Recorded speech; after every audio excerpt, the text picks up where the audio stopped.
Good morning, good afternoon, good evening, ladies and gentlemen. This is SKTV coming to you live from Phoenix, Arizona. My name is Sekou Kene. I want to say thank you to all of you for joining SKTV today. We kind of started late today. However, it is said that it's better late than never. So now we are here. We are going to do today what we call open mic. It means that your mind. I want to encourage all of you to go ahead and share the show. It's going to be open mic. It's going to be what's on your mind. It means that nothing is off limit, nothing is off the table, as long as you remain within the confines of our platform. I know it has been a very busy week throughout. So today I went to sleep a little late this morning. I was up to like 5 in the morning. And so we decided to, to get some sleep. And we are up. Now that we are up, we are going to do the show today. I want to encourage all of you to share the show. Share the show, everybody. Today is Friday. We have a lot to uncover. We have a lot to share with you. But it'll be very important if you share the show. Very, very important. So let's do this, folks. Let's do this. In the meantime, we'll play this song here from SKTV. Then we can start from there. Normally, I thought Steve would have started the show, but Steve, there was some burial program going, funeral program going on today. So Steve is there. He might be joining us shortly. Well, yes, indeed, it is Friday.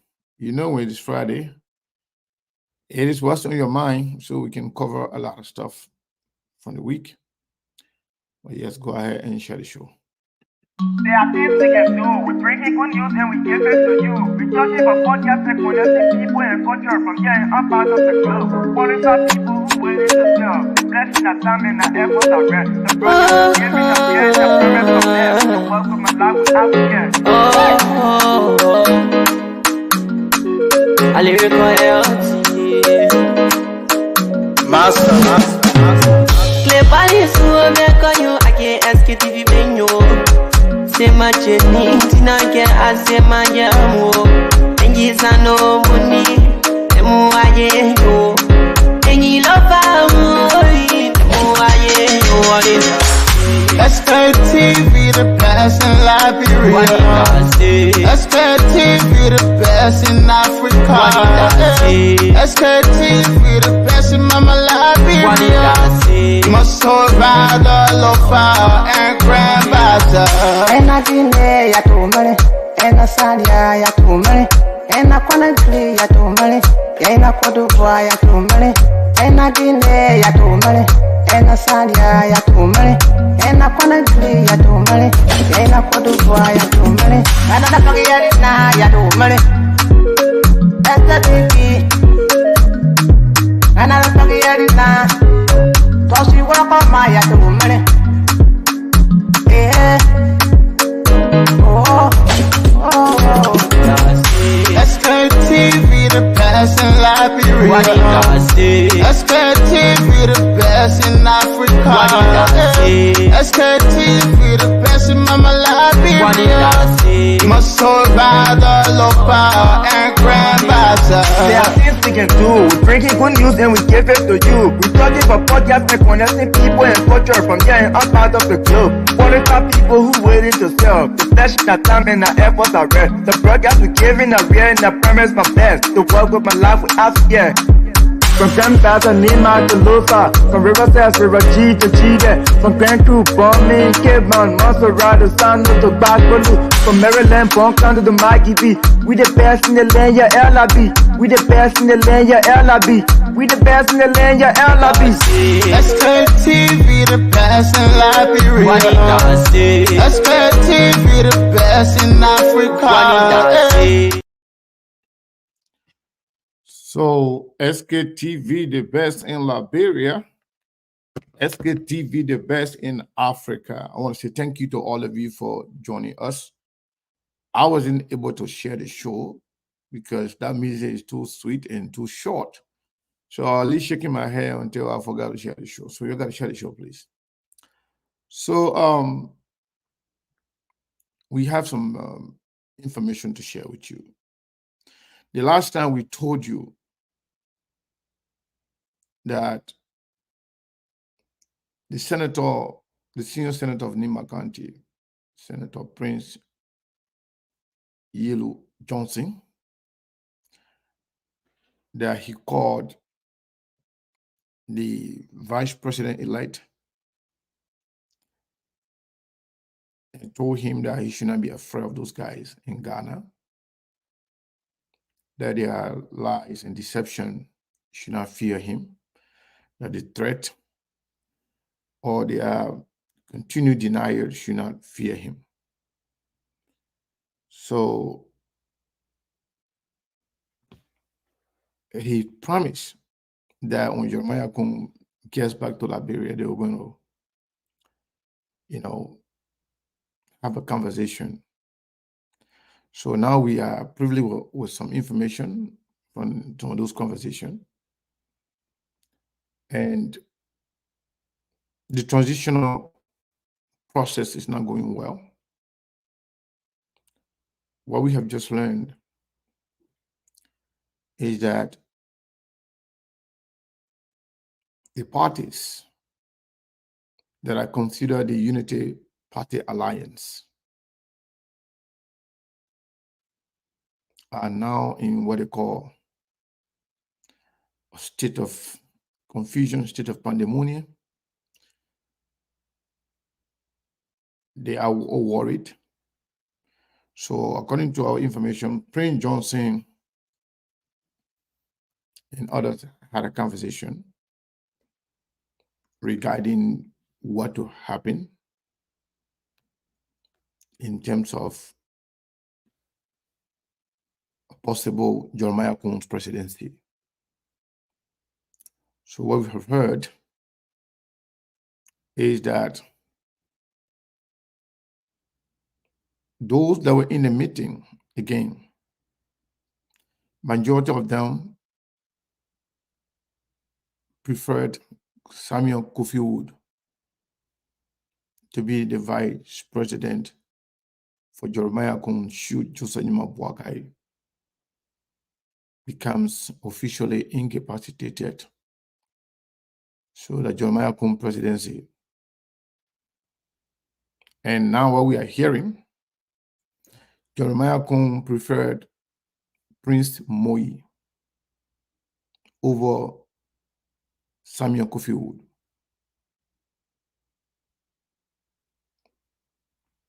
Listen to me, and listen to me clearly. Jeremiah Kuhn preferred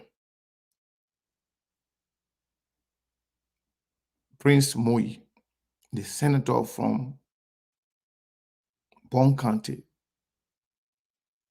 over Samuel Kofi Wood to be his vice president. It will amaze you that these discussions are happening.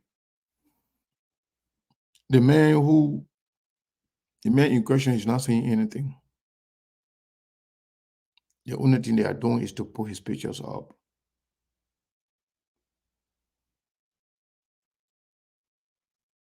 The only thing they are doing to put his picture up is not saying anything.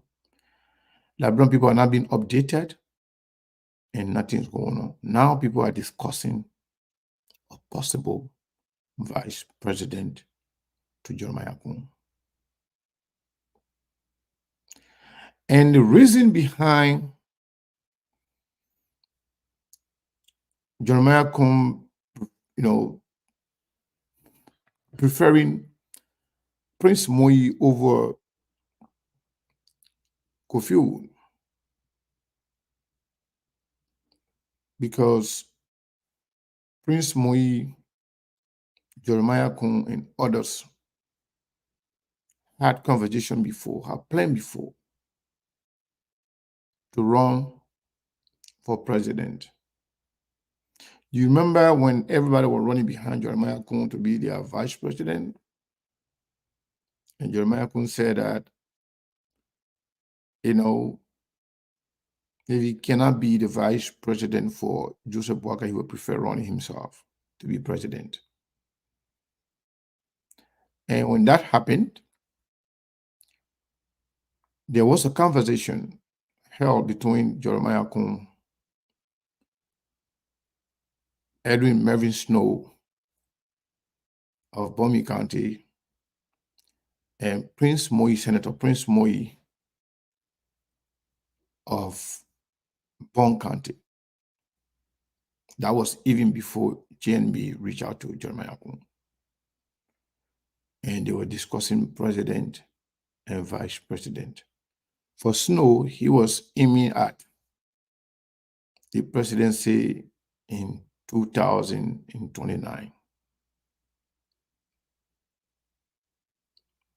Edwin Snow, he was aiming at the presidency in 2029, believing that George Weah is definitely going to win his re-election. And believing that after George Weah's second term, then George Weah will help Edwin Snow to make him president. That's why, if you can remember, one time Snow was on the Spoon Network one time, when they talk about the possibility of Cummings running 2029 should he lose the 2023 election. Snow said, well, he should not, you don't know about that because there'll be a lot going on in 2029, because Snow was thinking about running for president. Maybe he's still thinking about it. But the hope was that he's going to be in the vanguard of George Weah's re-election, so that he, Snow, can be supported. George Weah can lift his hand up in 2029.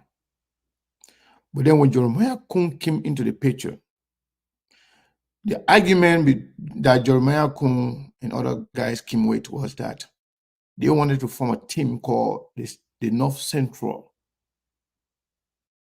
team, something that will be outside of the Southeast. They said that they don't want to see any presidency from the Southeast after George Weah. So Jeremiah Kun and Snow and Prince Moyi conversation, it ended up with the fact that Snow said, well, he's going to run for president in 2029. So Jeremiah Kun and Prince Moyi agreed that Prince Moyi would be the vice president, Jeremiah Kun will be president in 2029, to form that team. In fact, they were even saying that if Joseph Boakai is not going to run, they're going to still run this 2023. Now the idea of Jeremiah Kun and Boakai ticket came out. You remember before, right after Jeremiah Kun was picked up by Joseph Nimba Boakai, Jeremiah Kun traveled to Bomi to go and ask for Snow support. Oh my man, now that I'm selected to be the running mate for Joseph Nimba Boakai, and you also know his situation, the woman is old, can you support me? Snow was like, well, you want me to support you, then what? If you become president, am I going to be the vice president? Then they joke about that. Jeremiah Kun said, well, let's win first. That was the time during the campaign, in the middle of campaign, you heard that, oh, Snow deflecting, Snow leaving CDC, Snow going to support UP, blah, blah, blah. I don't know if you remember that. That was because Snow believed that if he and Jeremiah Kun agree, if Jeremiah Kun eventually becomes president, Jeremiah Kun will have the power to appoint a vice president. So now, because Snow did not see his way through, by the time while they were doing that, Prince Moi and Jeremiah Kun on the other side talking, they had a plan already. I hope you pay attention because these guys, when they're ready, they will run. They'll say, oh, this guy can lie, this blah, blah, blah, blah, blah, blah, blah, blah, blah. But I challenge any of them to come and argue or to debunk this information. When Snow did not see his way through, that was the time Eddie Snow decided, you heard say Snow going with the Unity Party because Snow wanted to be within before this state because they all expected this state to happen. So Snow wanted to go with the Unity Party, but Snow was not sure whether they're going to win or not. Because before the first round, they thought the Unity Party was going to get this thing here, hands down. But then, at the same time, while Snow and Kun talking for a possible vice presidency, Jeremiah Kun and what's his name? Prince Moi they were already talking. So now, Prince Moi was the campaign manager for the election of Joseph Boakai. Prince Moi is from one of the populated counties. Prince Moi has been very lucky. He ran to be representative, he won. He became the deputy speaker of the House of Representatives. He ran to be senator, he won. Now he ran the campaign for Joseph Boakai, they won. Equally so, Jeremiah Kun ran for the first time to be representative, he won. He did not earn his term.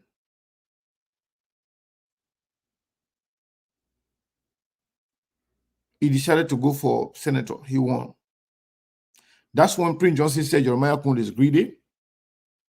That's when Prince Johnson said Jeremiah Kun is corrupt.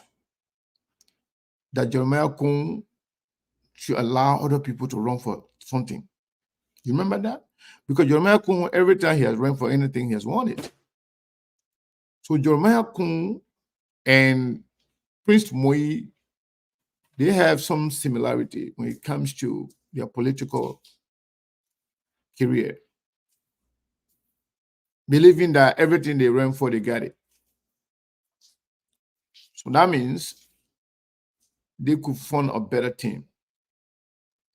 So when this whole Joseph Boakai thing came up, when they went to Ghana, a lot of people flew to Ghana.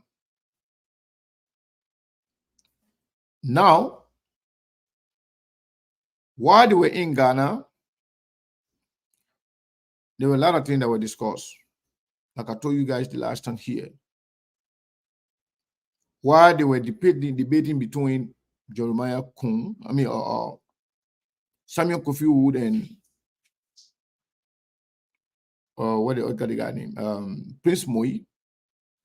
Somebody brought up Amara Kone's name.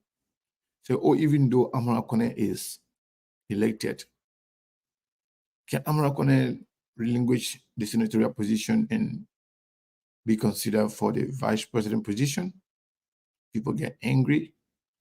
People talk bad to each other. People were like somebody was sick. So at the end of the day, Amarakone name was thrown out of the window. Now the debate was between now Prince Moi or Kofi Owoo. Imagine Joseph Boakai is yet to be inaugurated.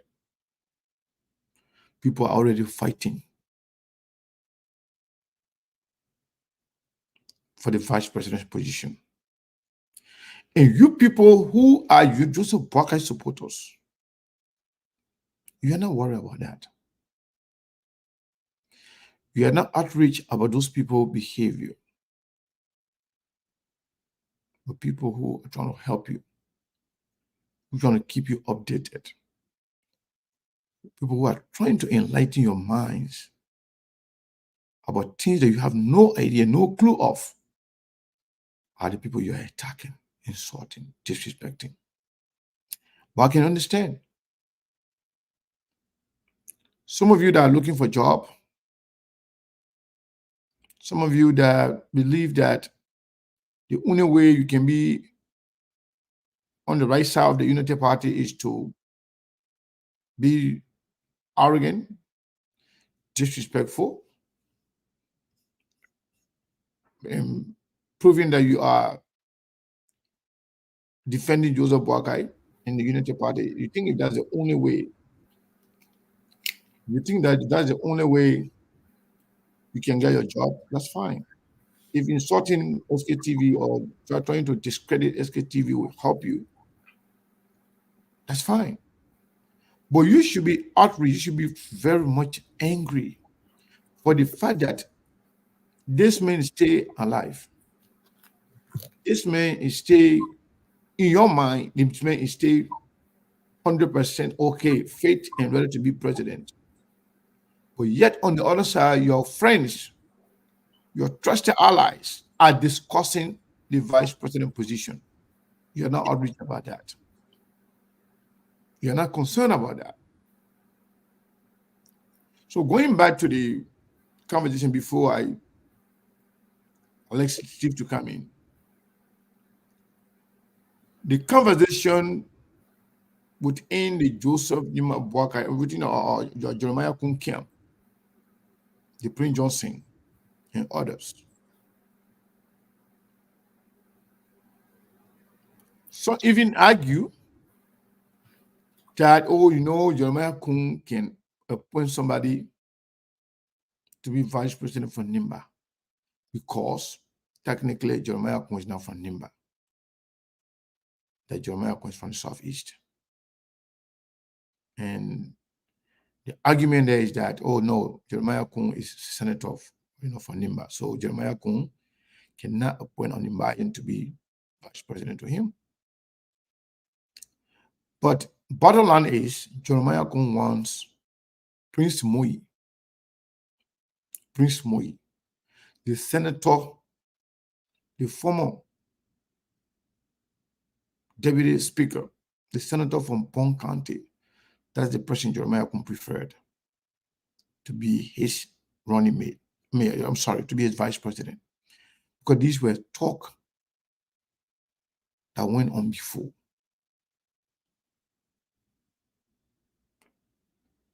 For Prince Johnson, he cared more about to be the one to give position to people.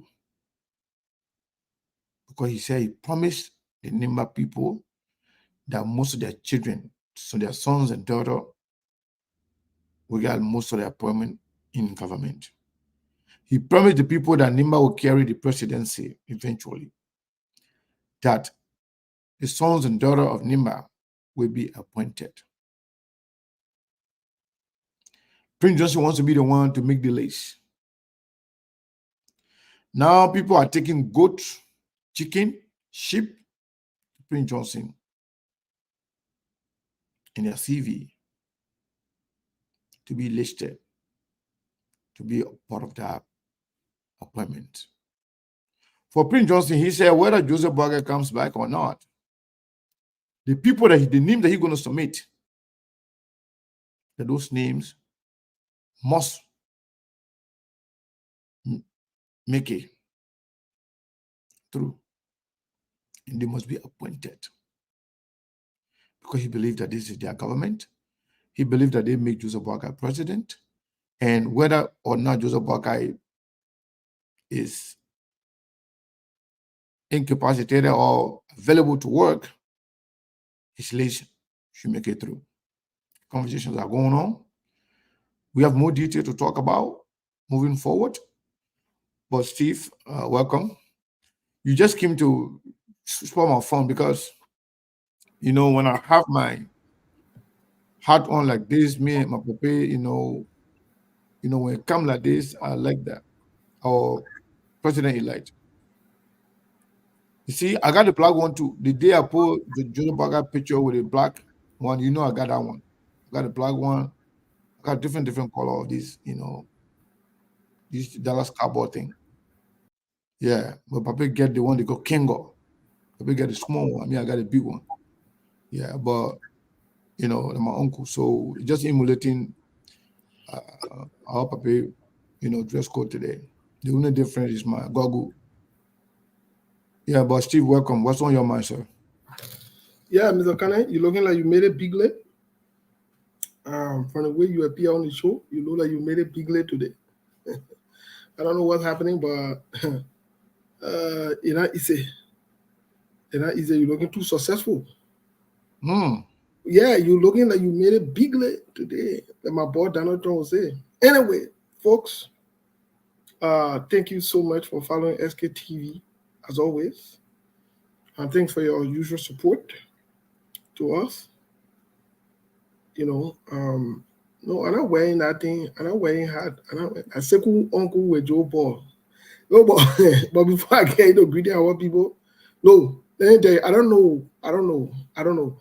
You see, they are confirming a lot of things that we said on SKTV. We said on SKTV, we called Joseph Boakai Joe Ball. They get very well. But the man showing that he's real Joe Ball, even the picture that he's taking this time, you see it? Yeah. See Joe Ball appearing like people. Even though it's a fake picture, but it's still, they went, of all the picture there, the Photoshop that they did, they couldn't even, they just go pick the one alone, the middleman. So, you know, when we say Joe Ball, then you don't get there. You need the party people get there when we say Joe Ball. See Joe Ball acting like a player, he acting like a pen. You know, he bluffing. Some of them young guys are loaded at high cutting from the local teams. I see some getting high cutting. They want half a Joe Ball number, but I changed winning and not just make it. Anyway, we're looking at who have a Joe Ball number, we'll get a number, yeah. If you want a number, we can give it to you. Just send a message and be on record in your inbox. We can slide Joe Ball number in your DM, and you can take it from there. Anything that come out of here, we will work with you. We will work with you. We will definitely work with you. But folks, I want to welcome you to SKTV this afternoon. Welcome to today's edition. Today is the 15th of December, so we got 16 more days for the year to end. Can you imagine? Yeah. Wow. We'll soon be talking Happy New Year. We'll see all the resolution. And those are who your resolution was to have a God pa as for the new year to have a God pa. We get Joe Ball number. We can give it to you if you want it. No. Don't bring that nonsense to my uncle. Oh, you see how the Papa adding friend? No. We get it. I get that joke, man. Come on, don't. That joke? You see, Don't bring that God party into the baby, man. Leave that team, man. Joe Paul right chilling. Leave Joe Paul alone. Yeah, he's chilling, but I get a number. I'll give it to you if you just time my DM say. My man, they waiting for you because they love your analysis, so they're waiting for you. Where? Leave paper alone. There's a part of the analysis. We're working with with that part of the analysis. Oh, we're working with a man now. So we got to let it go. We're working with a man. Somebody say, I'm stop being stupid. Okay, great, no problem. For me to say, offer you the number against your left and chin, for your left to be better. Grace want it? No, Grace said, she know out for the number. She said, I think stupid. Joe Biden, I'm not equal, but I'm not equal about the man. Yeah. The way the man position he said, I get it no more. I can't hold him up. That problem. But my president too, I can hold the president up. And I get no problem. Joe, we are the who will hold up. The president then hooking up team, but the paper the paper. Oh, lead that thing there. Forget that thing. Mr. Cannon, lead that thing. We're not going to that in public, but I get it no more. Anybody want a number? Reach out in my inbox. I'll send it to you. What thing happy? Joe Biden and him will be. Joe Biden got to enjoy himself too. So yeah, so Steve, before you go on, we throw a challenge. Yesterday, I think I saw one person that reached out. Maybe we'll try to bring a person on Sunday or Monday. So if we got more people, I'll be happy. I want, like I told you guys, if you want to come here to discuss issue, to discuss Nimba Boakai, his incoming government, his policy, and the current situation of Nimba Boakai. If you want to argue, instead of you insulting us on Facebook or anywhere else, instead of you calling us or going in our inboxes and insulting us, come here and have a conversation. Tell us what you know. So the people can be the judge.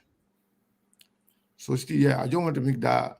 So the people then, I think one person reached out. The person actually called and sent my number to the person to send a message to WhatsApp. But the person, I think the person is here to send a message on WhatsApp. But they send but so we'll have that conversation either. I don't know, Steve, the one that can be on the weekend for the most part, maybe Sunday or Monday. We'll have that conversation. Unity Party, CDC, all the other party, position, opposition, non-position, one other to come. So we can have a conversation on what is actually going on in Liberia and with Nimba Boakai, the president-elect. Steve, go ahead. I just want to make that announcement. Well, Mr. Cannon, what's on my mind? What's on your mind?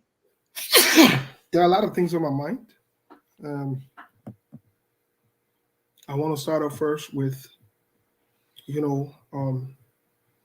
the transition team. I want to start it with them. To be very honest with you, in as much that we are in the festive seasons, in my honest and professional opinion, the transitional team has not been forthcoming, especially in terms of communication. Let me say this for the record, because we on SKTV, we like to preempt things, so that when it comes later on, you can say we hate the person, we hate that person, and we hate the group, and we hate that group. We can always give your recommendation free of charge in advance, and you can take it. Even though you don't give credit, you can come by your customers. But here's another recommendation. We don't want any kind of she say, I say, they say, CDC say, Unity Party say. We don't want that noise. That's why the transitional team needs to be clear in their communication, especially from the Unity Party, and because they're the one who will be taking power. The concern I have is the Unity Party transitional team, their aspect of the transitional team, has not been able to tell the public so far. The entire process, the communication has not been clear. It's been vague. And that's concerning. Because if CDC leaves today or tomorrow and say they left 50 million in, for example, they left 50 million in the cover, that means it's on you. The joke is on you. The perfect opportunity is now for you to start telling the public what you're inheriting. You start keeping us informed. You don't have to get a full detail if you don't have it. The ones that you have, you give it. The ones you have, you give it. That is part of transparency, and that is part of accountability. So far, that small dry door story, then we're hearing how the transitional team and when the transition, we're not on that thing. How they, no. The transitional team comprises of professional and experienced people. So we expect nothing less, my people, to our friends in the Unity Party. You save yourself this drama or this blame or public perception. Because when the CDC leaves, the CDC will say, we gave them this, we gave them that. The transitional team need to keep us informed. And the first thing I wanted to bring up, and the first thing on my mind, the transitional team needs to keep us informed. It will help you all down the line, my people. They're not causing Bene, they're not fighting Bene. We're telling you your own good. We'll always tell you what is at hand, what is ahead, and what needs to be done. We will always tell you. Even when you think we don't layer the same way we have asked CDC, we recommended this, we recommended that for the betterment of our people to save you from future noise. Because you remember, Mr. Kane, there was noise between the CDC and the Unity Party. How the Unity Party said the government left and 150 million. The CDC said no, and now what was left there. And it went as far as other people daring people to bring up the turnover note. And all of that thing, they probably not get time for that. If you have made it clear in the transitional period and say this is what they tell what to owe, this is what we get owe, now what the people get owe, let it yet, you will not get out, read my rope, you will not get out talk. Now the first thing that's on my mind, Mr. Kane, that is the first thing that's on my mind. The second thing that is on my mind is the inaugural team. The inaugural team. You know, Luther Tappe, who is the chairman, last night posted on his Facebook that some criminals are, listen, some criminals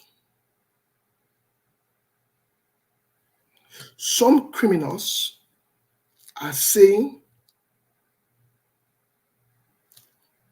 that some criminals are passing around that they give money to Luther Tappe for, some criminals are taking money in the name of promising people job. Noise coming. Luther Tappe saving himself. Luther Tappe is the chairman, folks, if you don't know, for the Unity Party. When you go on your page, he allow me there. If you see that loud, let me go to it quick. Unity Party chairman is raising the alarm that criminal there. Where is it? That criminal there. Luther Tappe. Ain't right here. He said a hell of a crook, but that one, they dead now. And Luther Tappe was announcing that. There's what he posted. Criminal-minded individuals are using my name to solicit money from the people in the name of promising them jobs. Please refrain from giving anybody money for job. So Luther Tappe is alarming that some criminal elements in the Unity Party are taking money in the name of the will give them job. My people,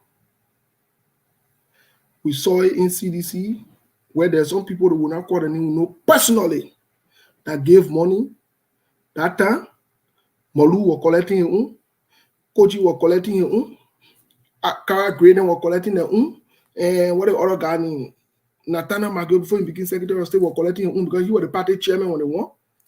They were just throwing people all around. I know some people personally who gave 10, 15,000 so that they can appoint them. When the appointment been making, that was scam. They never appointed them. Some of them turned to disenchanted today as we speak.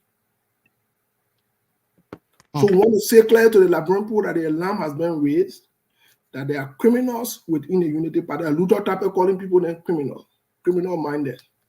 But Luther Tappe himself, he's a serial crook and a criminal. That Luther Tappe you see. The Unity Party chairman, Luther Tappe. That's why I don't call him Reverend. I can call him Luther Tappe. Because me, I respect Reverend. You never hear me call Prince Johnson Reverend before? You never hear me call Joe Reverend before? No, I'm not stupid. I'm not stupid. I don't take my religion for joke. It's sacred and it's serious to me. If you say God call you, that one are your business, they get different God in. I don't know who want to God call you, but me by the God why I serving, I don't call criminal and crook there. I don't get tattoo. No, I don't. When you see a man person, then I will call you Reverend or I will call you Deacon. But Luther Tappe, I can call him Reverend. So Luther Tappe is alarming as we speak. So Luther type is saying people in United Party collecting money. The whole inaugural team, Mr. Kane, that they form, which is led by Miata family. One woman that used to be saying now on closing argument, you know Miata family. She used to be saying now on closing argument. From inside information we are getting, some people are not happy about how things are going. Yes. Some people are not happy about how things are going. Some people are not even happy that they were not named on the inaugural team, and they were also not named. They were looking forward to being named on either one of the teams, but they were not named. So the one who not happy, as we speak right now, Mr. Kane, they are warming up on a disenchantment bench. Yeah, my sister, that was class reloaded. She used to be on the youir Esther. Oh, that Omar? Yeah, that whole. Okay, I remember the name. It was on class reloaded. I was kind of confused when you said closing argument. Sorry if I said closing argument. I'm very sorry. It was a class reloaded. It was a class reloaded now that is shut down shamelessly. But they will reopen it. They're moving small to spoon. But no reopening. We're not worried about that one. But the situation here, Mr. Kane, is we are concerned the noise that is happening, especially with the inaugural team. People are not happy. They're keeping it in their throat. Someone is saying, no, when we're getting the benefit of the down, when we're getting 60 days, we're getting the first 90 days, when we're getting the first 6 more, and we're getting the first 9 more. Listen, disenchantment, you're not happy, Yeah, what are you holding for 9 more? You holding for 10 more, you're not happy. You're not happy. And so that you holding your unhappiness that you can go to the meeting and your faith that you fed get a fraud that you're business. We're not getting part of that one. But our own is to report it to the public. The thing that we're talking in the public. Another thing that is concerning to me, Mr. Kane, another thing that is concerning to me, I spoke with someone very, very, very prominent this morning when I was going to the funeral service. Yeah, so Steve, while you're talking, please allow me, from time to time, I'll be flashing, me, my uncle picture, just for you to. Yes. So yes. It shouldn't distract you, okay? Yeah, most definitely. So every now and then, I'll just, people that just joining all day, I'll let them to see the way we dress today, me and the. Yes. Yeah. Yes. So I just want to make sure I be, flashing that, once in a while. Go ahead. And Mr. Kane, I'm very happy that you have decided to identify with your roots. Yeah. I'm very, very happy. Some people come to where men who and they forget about the root. The fact that you identify with the president-elect. Yes, sir. In this manner, the only difference is the president-elect has, I don't know, that Kango or he got on there or that what? Yeah, he got Kango. I mean, I got the cowboy yes. one. And but it's the skin color though. I got the black one. The day we put the black one in the, the one you like Michael Jackson. The day he wear that one, I will wear the black one too. They will put that one, wear the black one. Yeah. Yes, I'm very, very happy. But also, I'm also happy about the fact that I was able to give you by your goggle after it got missing for a couple of days. Yeah, I'm glad that you did. Yes, and so you identifying in solidarity with the president-elect, it should be commending. It should be commending by people from the. Listen, we are promoting the image of the president-elect. Yeah. You're who jealous, you're passing around, you're talking food in and I just hate in your that jealousy. Yeah, that jealousy. You don't let it papi. You hate this man for no reason. Yeah. He has done nothing to you. You're who in the United Party, you hate the old man. So what again? For Sekou to promote the old man as our president? I mean, some of you should be screenshotting this. Let me fix my question. Exactly. Some of you should be screenshotting this and putting it as your profile picture, Sekou. Yeah. You understand? But I don't understand how people. Yeah. To something, you're not something there. This is the issue. But Mr. Kane, you are doing a good job, and God will bless you for what. Yeah, but I have a question for you, Steve. Yeah, God will bless you. I know I distracted you, with the thing, but I have a question for you. Please go ahead. The meeting of Prince Johnson and MDR. Yes. Prince Johnson insisting that he should be the one to provide a list of people to be appointed from Nimba. He should decide who to go for what ministry, which ministry to person should go for, whether director, deputy director, minister, or deputy minister, all those stuff. Is that something we expected, or you're surprised about that? What about the fact that the people up to now they're still having conversation of Prince Moi or Kofi who being a possible vice president to Jeremiah Kung? I mean, do they know something that we don't know? Mr. Kane.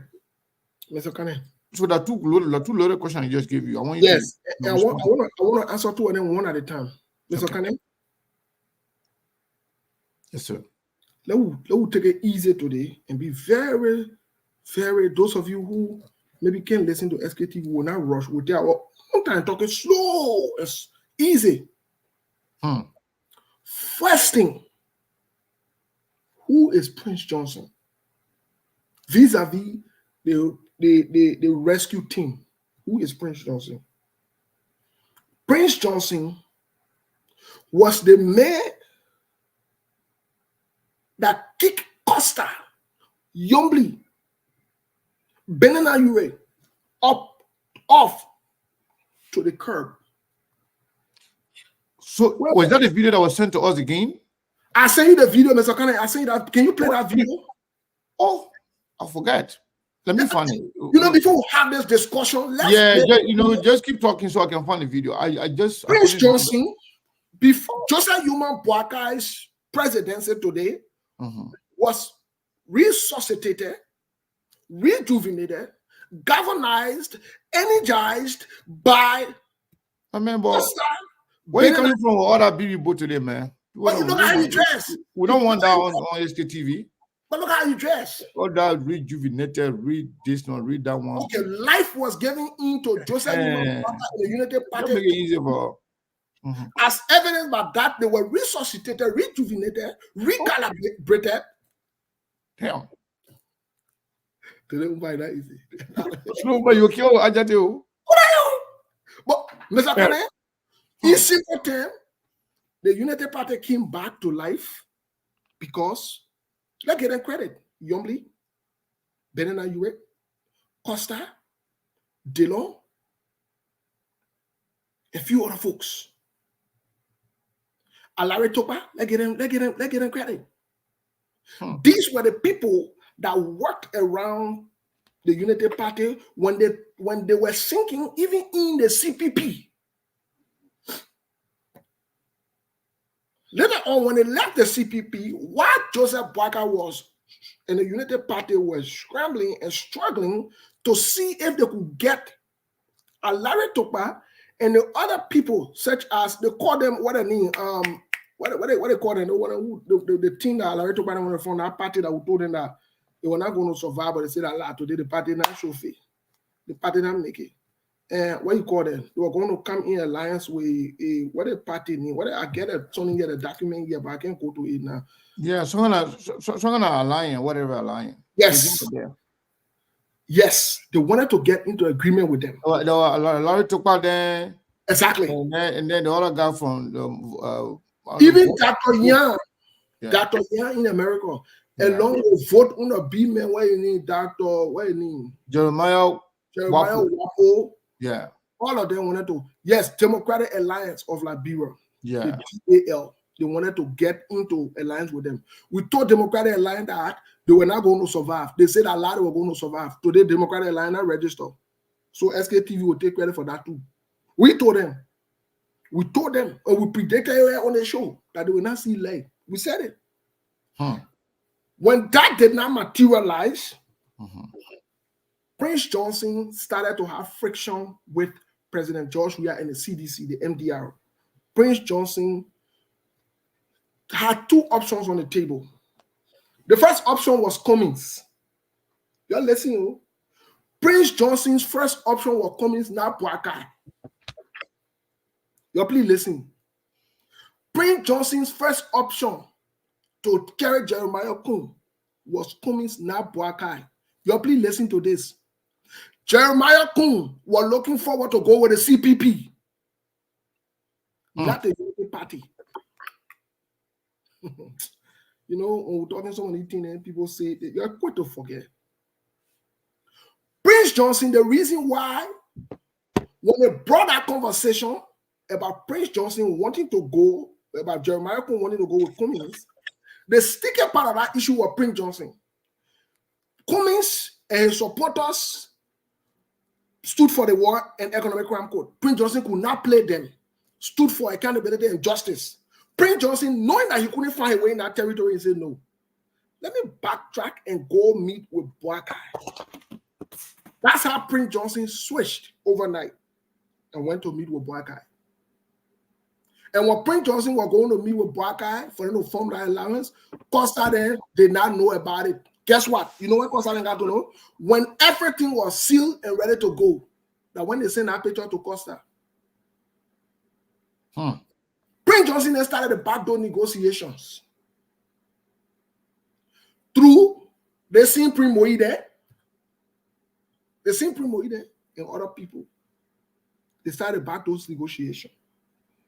Moving forward, Prince Johnson came on. The first target was to kick Costa off the curb. Costa was closer to the vice presidency than even Yombly. You're here today. Costa was closer to the vice presidency than even Yombly. All that thing used to be seeing Yombly there, Moon play.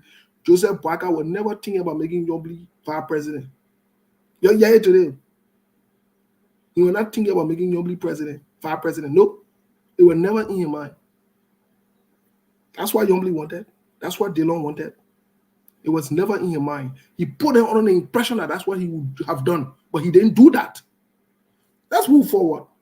Prince Johnson said the first person who got to get rid of is Costa and Banana Youir. They get noise. Moving forward, Banana Youir, Costa then got the kick. They kicked them to the curb. So Yombly own a situation was very easy for them to get rid of her because she was not even considered. So they pushed the paper and said the paper should let Yombly know. So the paper made a call to Yombly. And towards the Yombly, I see love in your eyes for the vice presidency, but you not just make it. The paper told Yombly that she not just make it. Yep. The paper told her she not just make it. So Yombly was done. Jeremiah Kun became vice president.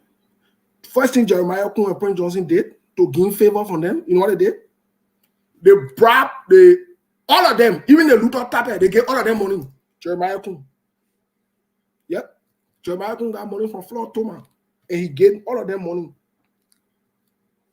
Yep. Yeah, they call Yombly now and told us loving your eyeball for the party and the vice presidency, but she not make it. They told that on the phone. That's a phone call she received. She know that phone call. And we came on the show, we told her that she received a phone call. And we challenge people from our camp to deny that phone call. We will play up their own recording. She will hear Joe Ball telling her she not make it in the phone call. Then when they move on that next time, we'll put a line together. They will know that it's serious. But anyway, Mr. Cannon, before we get to that point, I know you uploaded a video because I can see it. Before we get to that point, you see, Prince Johnson was very strategic and tactical about who he wanted to get rid of first thing first in order to establish a very strong position. But now when they're getting rid of the people, they knew also that they had to use financial inducement at the time.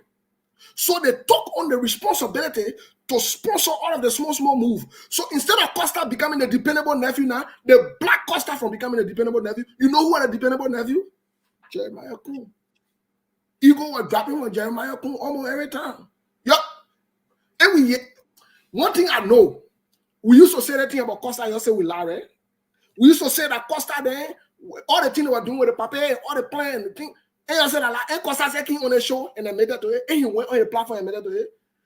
They will come and they made to the same thing I was discussing today, Friday, December 15th. Y'all record this video, y'all remember it. Y'all will see they'll come and they made to it. Jeremiah Kun became the new reliable trusted nephew. So it was easier for Joseph Boakai to ignore Costa call to eat. Remember when Costa said, hey, Papa can't try to me, Papa black me. He was on your own. He was on your own.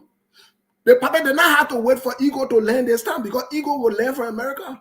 The Papa were getting direct supply for red in Monrovia. So that you so worried about why you're waiting for Costa to call your partner then to galvanize money. Ego were learning. The next person they wanted to make sure they convince and bring on board, you know that who? Stanton Witherspoon. So Jeremiah Cohn initiated the conversation with Stanton Witherspoon and so forth. And saying you already know who are. Look, Prince Johnson tactically and strategically positioned all of these things. And listen, I can't fault Prince Johnson for that. Prince Johnson is very good at that. You know what Prince Johnson's eyes were? Prince Johnson's eyes were on the bigger prize. Why Costa and nobody were worried about our presidency and if they would tell them, they make it or they not make it, why they were worried about all of that? Prince Johnson was setting the ground to soften the heart of United Party partisans. You know one of the mistakes Costa made? Let me openly say one of the blunder Costa made. One of the biggest blunder Costa made was this. You know, United Party board were hungry. When Costa got the first signal, because Costa got people in United Party up to today that still getting information about Joseph Boakai move. Up to today, let me tell you. And they didn't count the show I was asking about that straight direct. You know what say? When Costa got the intel that Jeremiah Kunde initiated the conversation, Costa had the Pape and some United Party partisans and stay under control. If I were him or if I were advising Costa, the first thing I would have done, I would have told him to do, was to position those 100 United Party people that who in the Pape ear, position them financially. That the first thing Jeremiah Kunde did. Soon Jeremiah Kunde came on board, he captured all of them. Yeah. I remember. As soon Dillon, when Dillon was struggling what to do, wanted to do, as soon as Jeremiah Kun had our lunch, you know, he said Jeremiah Kun came to your house. By the time that one happened, Dillon jumped on both straight. I don't want to, distract you, but continue. I don't want to agree with you. That's true. Mr. Kane, he was very successful at that. Mr. Kane, it was all, look, let me say it to you today. It was already, look, that the first move, first of all, Jeremiah Kun met with Senator Dillon. Senator Dillon, is a huge long book. But I'm not focused on him because right now I see him passing around, I think he therapist in rehab, passing around in one Sunday. I just look at him alone confused. He know what's going on here. He will on himself later on. But let's come back to the issue. To what prompted the confidence in Prince Johnson to come out and announce to the world? It was Prince Johnson who announced to the world weeks before that Jeremiah Kun would be the running mate for Joseph Boakai. It was Prince Johnson who announced it. Yeah. Prince Johnson was the one who was the very first person to announce that. It's undeniable. It's undeniable. The records are there. So Prince Johnson went ahead and announced to the world Jeremiah Kun would be the running mate.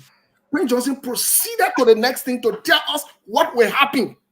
Now that Jeremiah Kun is going to be the running mate, what will happen? Let me tell you what Prince Johnson told us. And what is going to make the United Party people, what making them to act the way they are? Who told you that me and Sekou the fighting? Who told you that SKTV the fighting? Can I also? That Jeremiah Kun the fighting? They just afraid. Sekou play that video. You're here, Prince Johnson. You're listening to the Godfather for Nimba country. You're listening. Oh. So we should play it now? Play. Well. This man is not this. I went through night, sleepless night. I suffered day and night for 4-5 months, making the arrangement. They put Yomi Kanga Lauren one side. She was to be the running mate to the man. And Costa then. Today, they push everybody one side and take Kun. We are fighting for Nimba country to take the lead. And Nimba will win. In the name of Jesus. Basa with us. Bapolu with us. Bombing with us. Lofa with us. Bon country with us. What is your problem? Then you on the radio on me. Hey, my brother, what I do? All right. You gotta change. Because you alone, your voice cannot cover the whole berege. We're fighting for you. We are fighting for you. We're begging you people. If you make the man disgrace, or it will be good for you. When you turn to the man against our prayer for you to produce vice president, the woman is old. He take Kun to be vice president. When we win, then I could be doing the job for you. Can he go everywhere? No. The woman is old. He take Kun to be vice president. When we win, then I could be doing the job for you. Can he go everywhere? No. Oh, hold on. Let me listen to this one again. I don't understand that part. So he said the papa is old. So when they win, that the other Boakai, I mean that Jeremiah Kun going to be doing the job. Steve, I want to replay that part because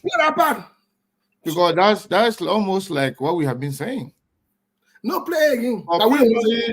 Bring Johnson out for children. Oh, hell. Steve, wait now. I thought, yeah, man. So, but he said Jeremiah Kun going to be doing the job for the man. But I think that's already been proven though. Jeremiah Kun, when Joseph Boakai was leaving, he wouldn't even know he was leaving. He said in his absence, Jeremiah Kun, should be the person making the decision for him. But I can't even see the video again.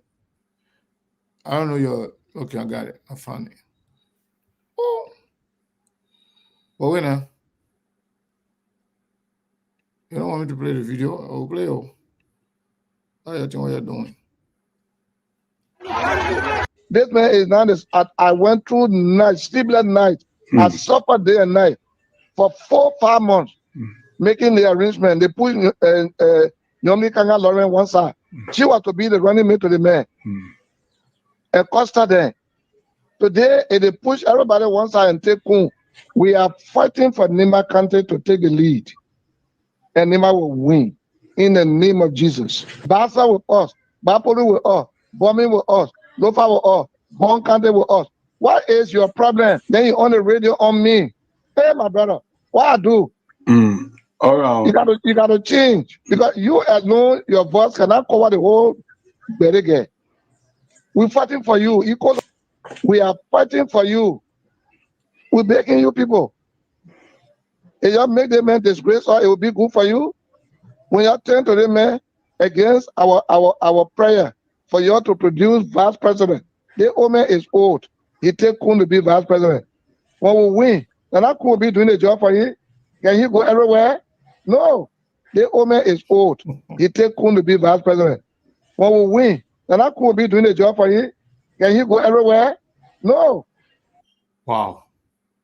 So Steve, I want. You said we should play the video. Now what's going on now? So first thing we need to understand here is Prince Johnson will tell you or will show you exactly what the next move is. So Steve, somebody would say, but these things are things that we listened to during the campaign. You want an old story, or you're playing it now. What is the purpose of playing this one now? If somebody asks you that question. But even as that, Mr. Kane, let me say you. No, I'm just asking you, the person who asking that question. I want you to respond to that. If not, I can respond to that. If you don't know. Well, I can respond to it. But what is the purpose of playing this video? Yeah, before I get to that question, I send you another video. If you check your Facebook, I send you another video because he expanded on this conversation. The purpose of playing this video is to remind you that SKTV has told you and will continue to tell you as we speak. The fight now is Jeremiah Kun assuming responsibility as Prince Johnson predicted that it will happen. That is the fight. And United Party people are not comfortable with that. They're not. But when these things were being played, when they were pushing other people to the side, they were okay with it because for them it was all about winning. Mind you, Jeremiah Kun assumes the presidency. You sent that video to my Facebook though. I did. Which Facebook? Both. But I just sent it to the civil canal. Check it, I beg you. I just sent it to Sekou Kane. Okay. Should we to play that one too? I beg you, I'm going to play that one. Okay. Hold on. Just enjoying the show. I just dressed, emulating my uncle today. Dressed like my uncle, Joseph Nimba Boakai, our president-elect. And I can tell you, hold on one second. I'm getting a lot of commendation. Most of my people are very happy with me. For actually dressing like my uncle.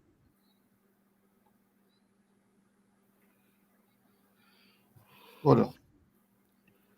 You want me to play now, right now, or you want to see something before playing? I think you should play right now. Let's listen. Okay. Let's listen to it. And move on what I have to say to you.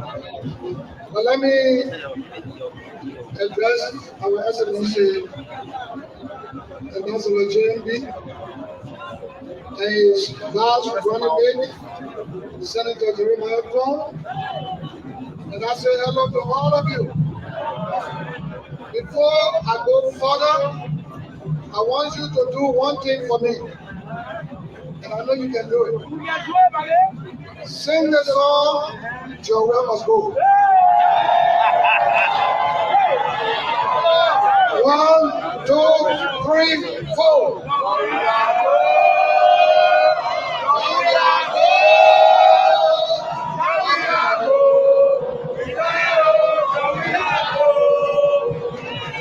All right, thank you.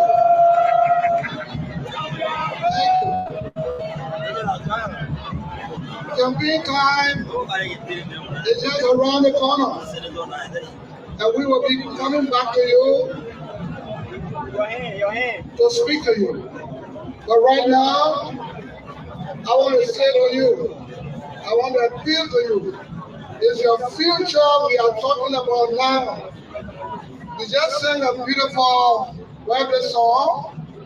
God has sustained me by His grace, allow me to take my bath in His ocean of mercy, to live after the bitter days of the bitter cloudy days, to live to be 71, to be with His strong.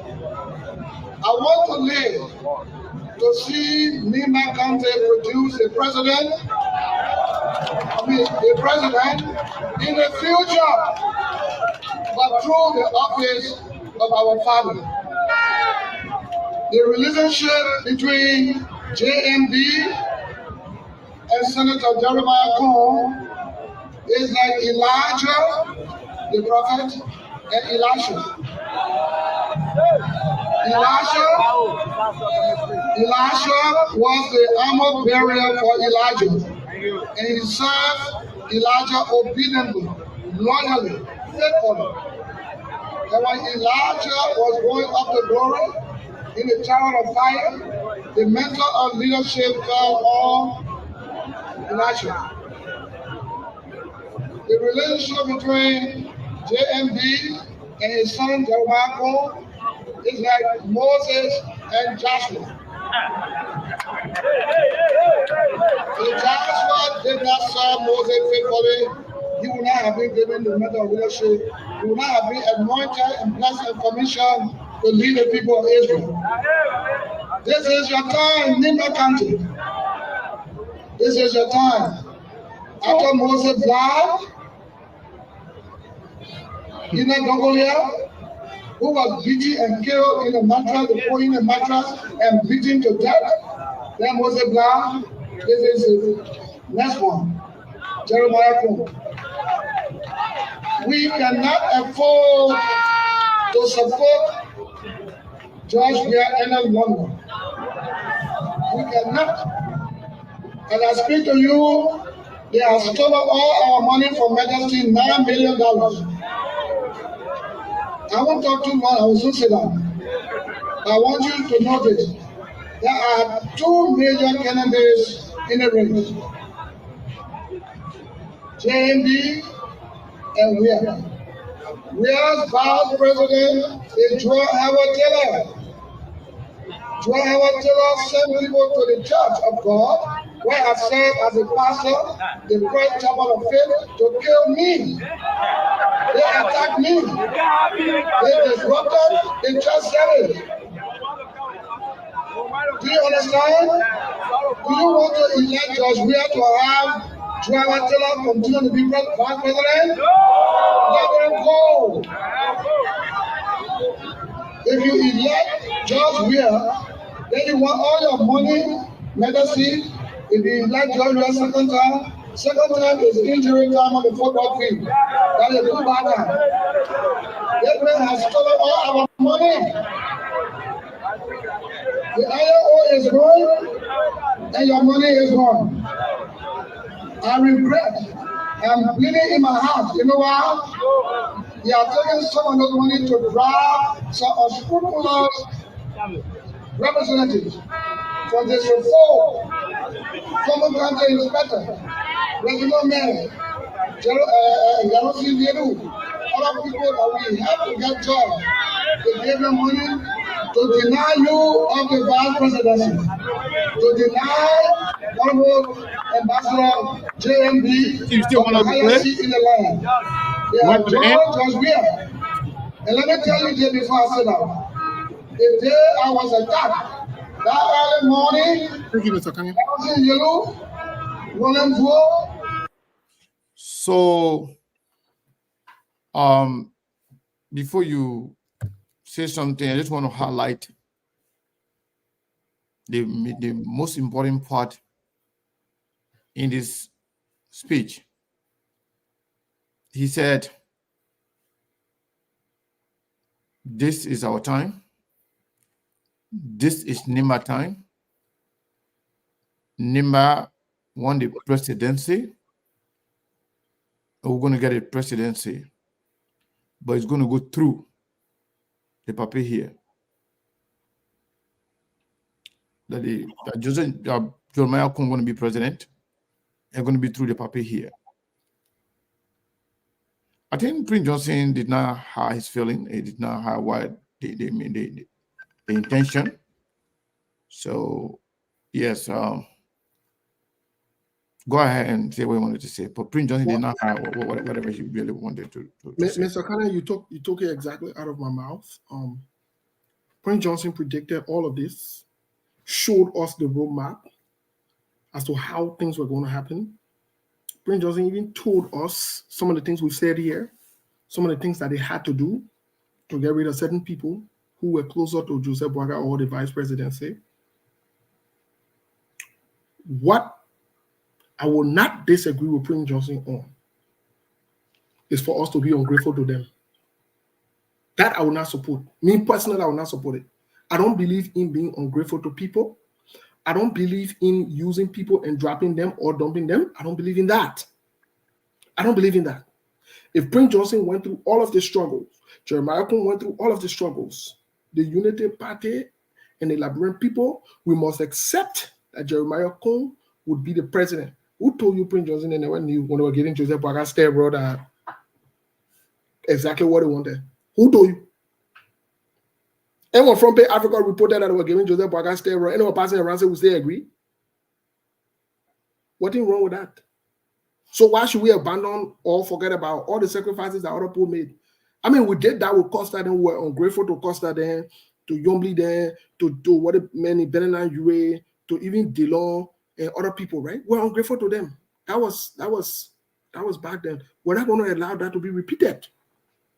I want to say this categorically clear to the Unity Party, to Joseph Yuma Boakai. Even if you carry Joseph Yuma Boakai and staying up to the Mall of America or the Statue of Liberty in New York, it still does not mean Jeremiah Kung will not be the president. Yeah. It still does not mean that. And that's exactly what they are fighting against. It still does not mean and Steve, I agree with you 100%, 110%, if you will. You have been playing games. Jeremiah Kung presidency is inevitable. No, it will hold. Is inevitable. And I think it is unfair on the part of the Unity Party folks trying to act like these things happened by coincidence. Exactly. They're making it to look like these things happened by coincidence, like these things were not planned. Yeah, they didn't expect it to happen. It's happening now. They never expected it to happen. That's been very disingenuous. That's been very, very deceptive and delusional. You guys know very well that being a vice president, we are a heartbeat away from the presidency. Yep. If you think you can play everybody, then you're dead wrong. But speaking of Nimba, Steve, you know, Prince Johnson said this is Nimba. The Nimba time. You know, the Nimba time. But my only problem with Prince Johnson in this particular case, I think Prince Johnson is overplaying his hand. Prince Johnson is trying to divide Nimba against themselves. During the campaign, during the selection process, Prince Johnson was very clear to say that before Jeremiah Kun was picked, that he will support any candidate that will choose on Nimbayan as vice president. But then with a caveat saying that if anybody pick Tiawan Gonglo, he will fight you to death. Even at this conversation that you had after Jeremiah Kun returned,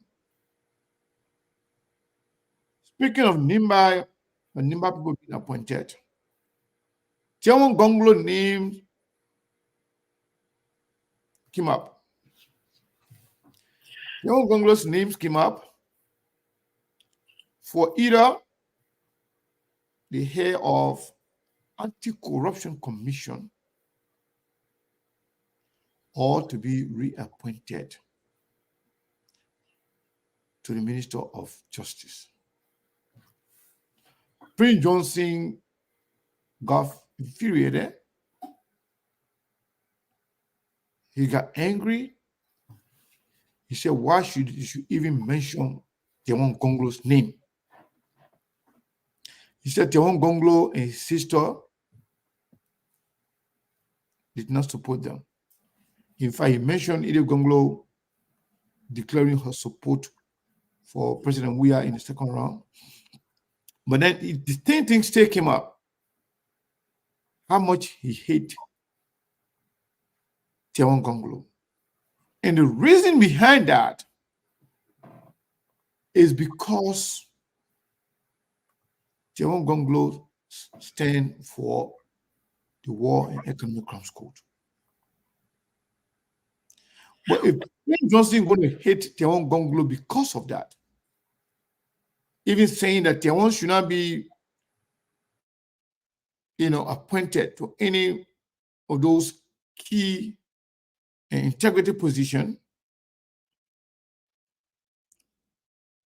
and with what we heard from the United States just a few days ago, challenging Joseph Nimba Boakai to investigate and prosecute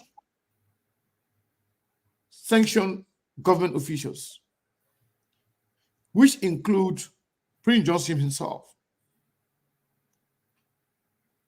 Is there any reason to fight Tiawan Gonglo if Joseph Boakai or Jeremiah Kun will be compelled by the United States to do what is right by establishing War and Economic Crimes Code in order to get help from the United States? Do you think the fight is necessary? Well, first of all, Mr. Kane, let me refer to that particular session of the request from the United States government. Let me quote directly what was said, because we have the article, we've gone through it. And we'll definitely spend some time tomorrow to talk about it. But I want to put it in context with a question that you asked, because you asked two questions. Your first concern is the division of Nimba County. If this is Nimba County time too late, then all Nimadians should benefit, and it should be inclusive. I believe that's your concern. Yeah. Pinpointing because for me, you are 100%. For me, right. Honestly speaking, politics aside and all joke aside, I'm an Nimbayan. And I'll be very happy to see Jeremiah Kun becoming president, which is inevitable. It's inevitable. You can't avoid it. So, Jeremiah Kun presidency, I want it to be for all Nimbayans, not just Prince Johnson or few people around Jeremiah Kun. If you say Nimba must win, if you say this is Nimba time, it should be for all Nimbayans. He should stop, the discrimination, in the hate and continuous fight against, Tiawan Gongolo should stop. Let all of Nimba, it should be for all of us.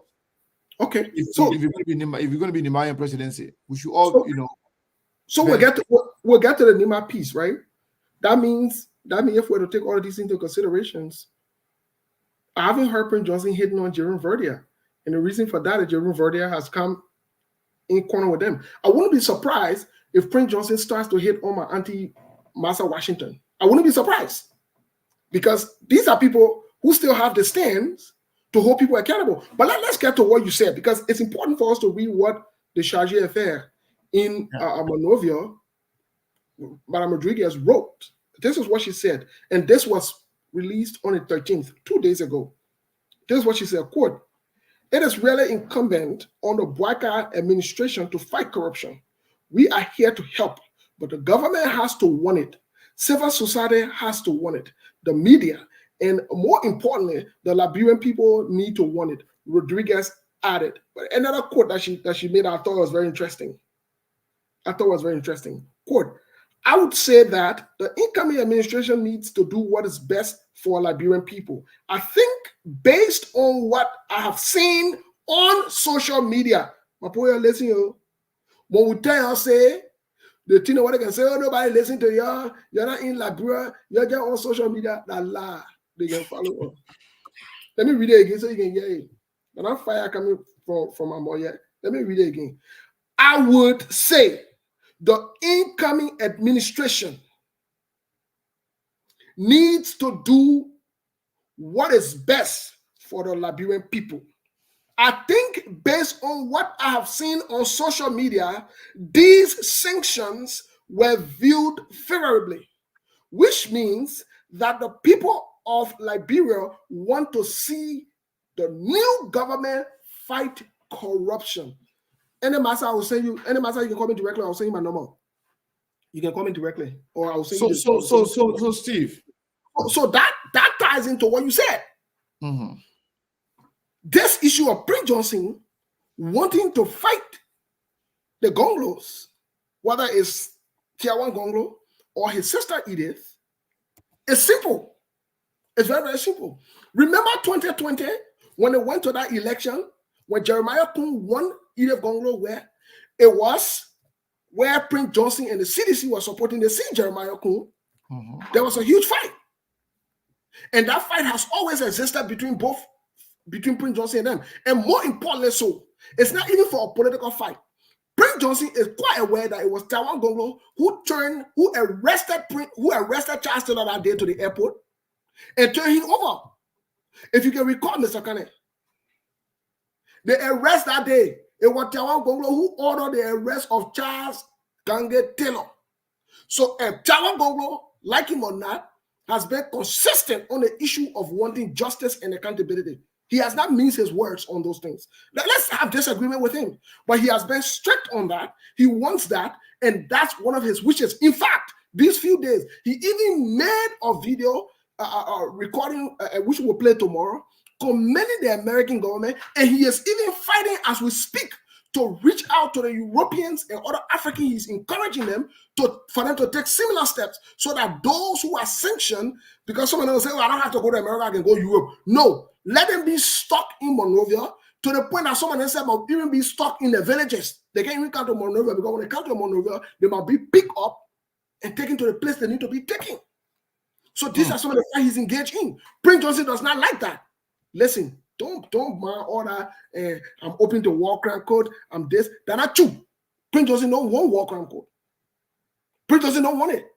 And anybody that he feels that will side that particular area and close it up, he works with you very easily. So that's part of the reason. And I agree with you that there will be this fight among the Nimadians because whether you like it or not, Tawa Gonglo is a prominent son from Nimba County. Unfortunately, it comes from the Mano tribe.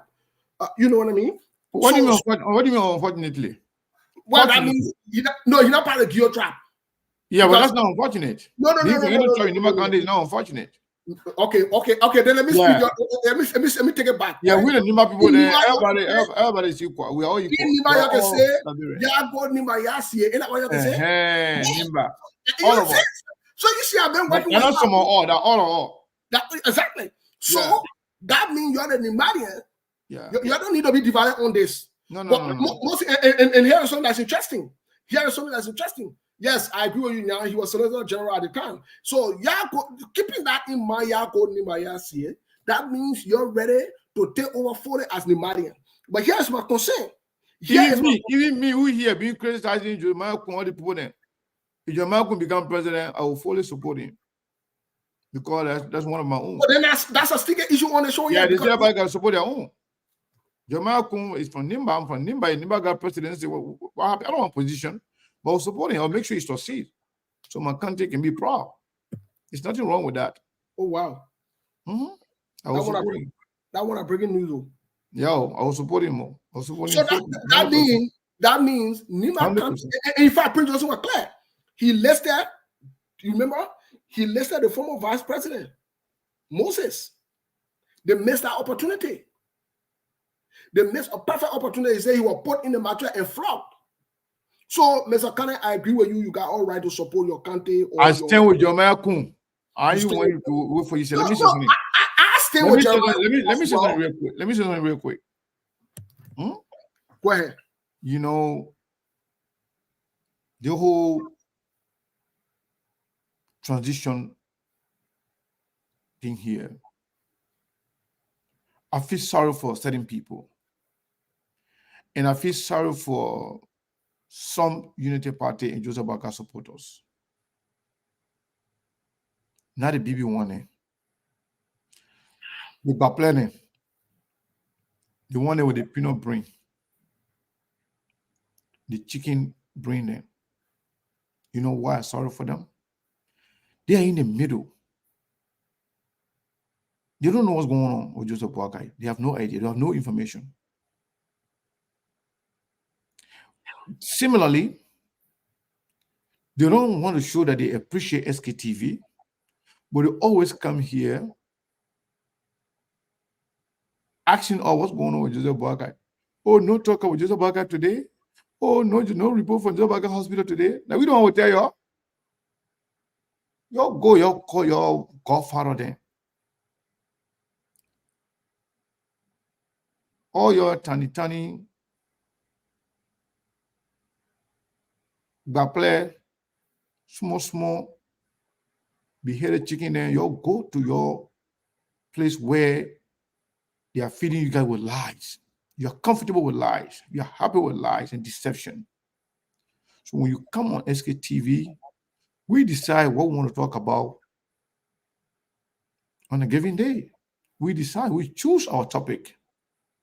We decide what to discuss. And today we say open mic. We're going to be opening the line. So you can call in and contribute. The last time I checked on you guys, you are saying Joseph Boakai was going to be having some program last weekend in Philadelphia. That did not happen. In fact, one of my friends called me and said that, oh, my man, somebody from United Party just sent me some information that Joseph Boakai going to be this Monday. Joseph Boakai going to be in Maryland. He's going to have some program there. We didn't see that. The only thing you saw was the picture. Let me show this one because I'm talking about serious thing right now. I want to make sure you guys see how me and Joseph Boakai, get some similarity today. because I'm just trying to identify with him. You know, to tell you I care about Joseph Boakai more than you. So what I'm trying to say here is that we have all the information that you don't have. But unfortunately, for the little ones, they have no information. They got no clue. But they want to hear it from us. Instead of being humble, instead of being direct, instead of being respectful, to come to us to ask us to give the information, they are there making derogatory comments, disrespecting us, but at the same time, you want to get information from us. You're on your own. We provide information that is necessary for the Liberian people.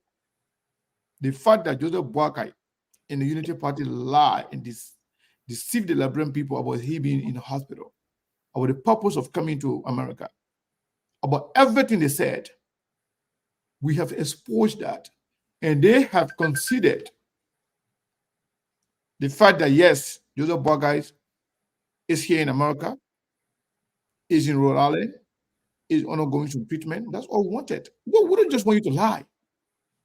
But it's not that we are here only to preach negative about Joseph Boakai. No, that's not our job. That's not our intention.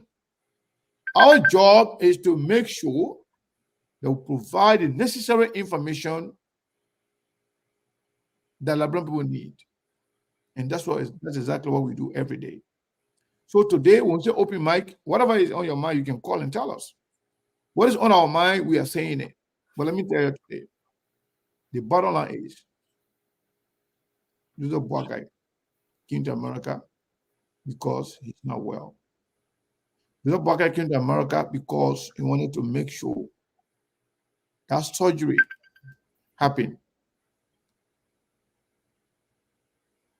Steve, let me take this call, man. So before you take that call, let me say this to our viewers and our listeners. I think, in all honesty, I want to say this to our Unity Party brothers and sisters, and those of you who are part of the rescue team or whatever it is, and to all Liberians.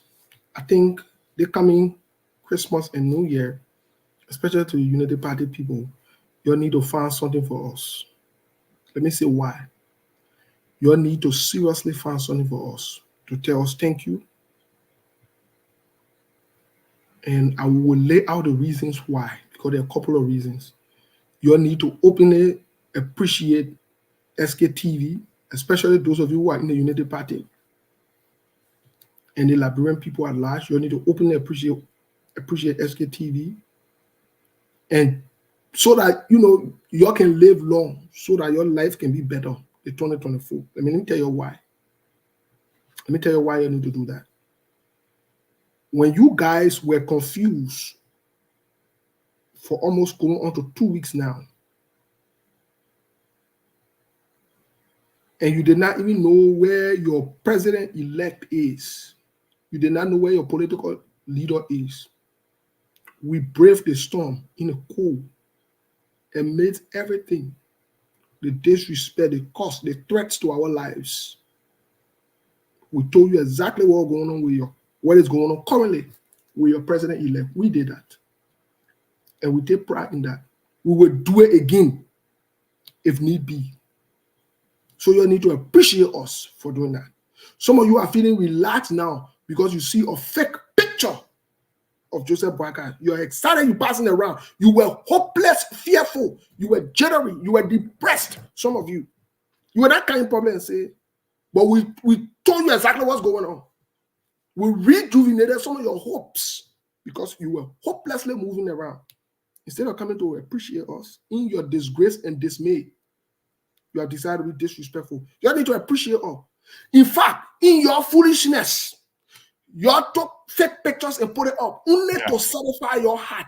Because your heart was beating shamefully, hopelessly. So what you need to do? You need to appreciate us. You need to appreciate SKTV. Look, if you do that as a woman or as a man, in the 2024, God will bless you. Don't be hypocritical. That you're the jealous people. That you're the people there who are hateful. Because you're worried. You don't even know where Joseph Boakai went. since December the 10th. You ain't know what Joseph Boakai was until SKTV told you. So for you to come here and say, thank you, SKTV, for at least allowing our people to take a fake picture and put it up, we can see Joseph Boakai face. Somehow now we get face enough now. With all the noise we made, we get face now to even read on Facebook again. I see some of you posting Joseph Boakai fake picture on Facebook. Your life fake anyways, so we're not worried about you. But you need to appreciate us. You do. You need to do that. You need to do that, which is right. So thank you, Steve. Thank you so much, and I appreciate that. But like I said, from time to time, I'll be, flashing. Yes, most definitely. The reason why I'm in the middle, I try to cover, the face of criminal Stanton Witherspoon. I don't want his face to be showing president elect. So that's why I put myself in the middle. So when I do like this here, see the way open tea. It be holding the president and the first lady, incoming first lady like that. Somebody who's going to go to jail for criminal thing, then Joseph Boakai is standing there, gonna, sorrowful child that they just brought from somewhere. He just came in the city, doesn't know what to do, what to go. You go stand with the Stanton Witherspoon, like that. So, if we're not raise the conversation with Joseph Boakai today. You're going to see picture of Joseph Boakai or hear anything? No. As a matter of fact, the reason why they are, so what I was trying to say here, let me conclude that, and Steve will go back to this thing here. So Joseph Boakai reason for coming here was because he was sick. Because he's sick. That's the reason why he came here. Mm-hmm. They dissuaded him not to go through the process when he came before the election. They told him to go after the election to come back and go through the triple bypass surgery. Because they took him back and they were waiting for the inauguration to finish, but his condition deteriorated. It was getting serious. They decided we can't wait for the inauguration, will be too long. Let the people go and get some treatment. Yeah. Maybe if he can get some treatment, then he can go back after the inauguration. He can come back now as president and get presidential treatment. So Joseph Boakai came purposely for that, to seek medical attention, which is not bad. But what is bad is the lying about it.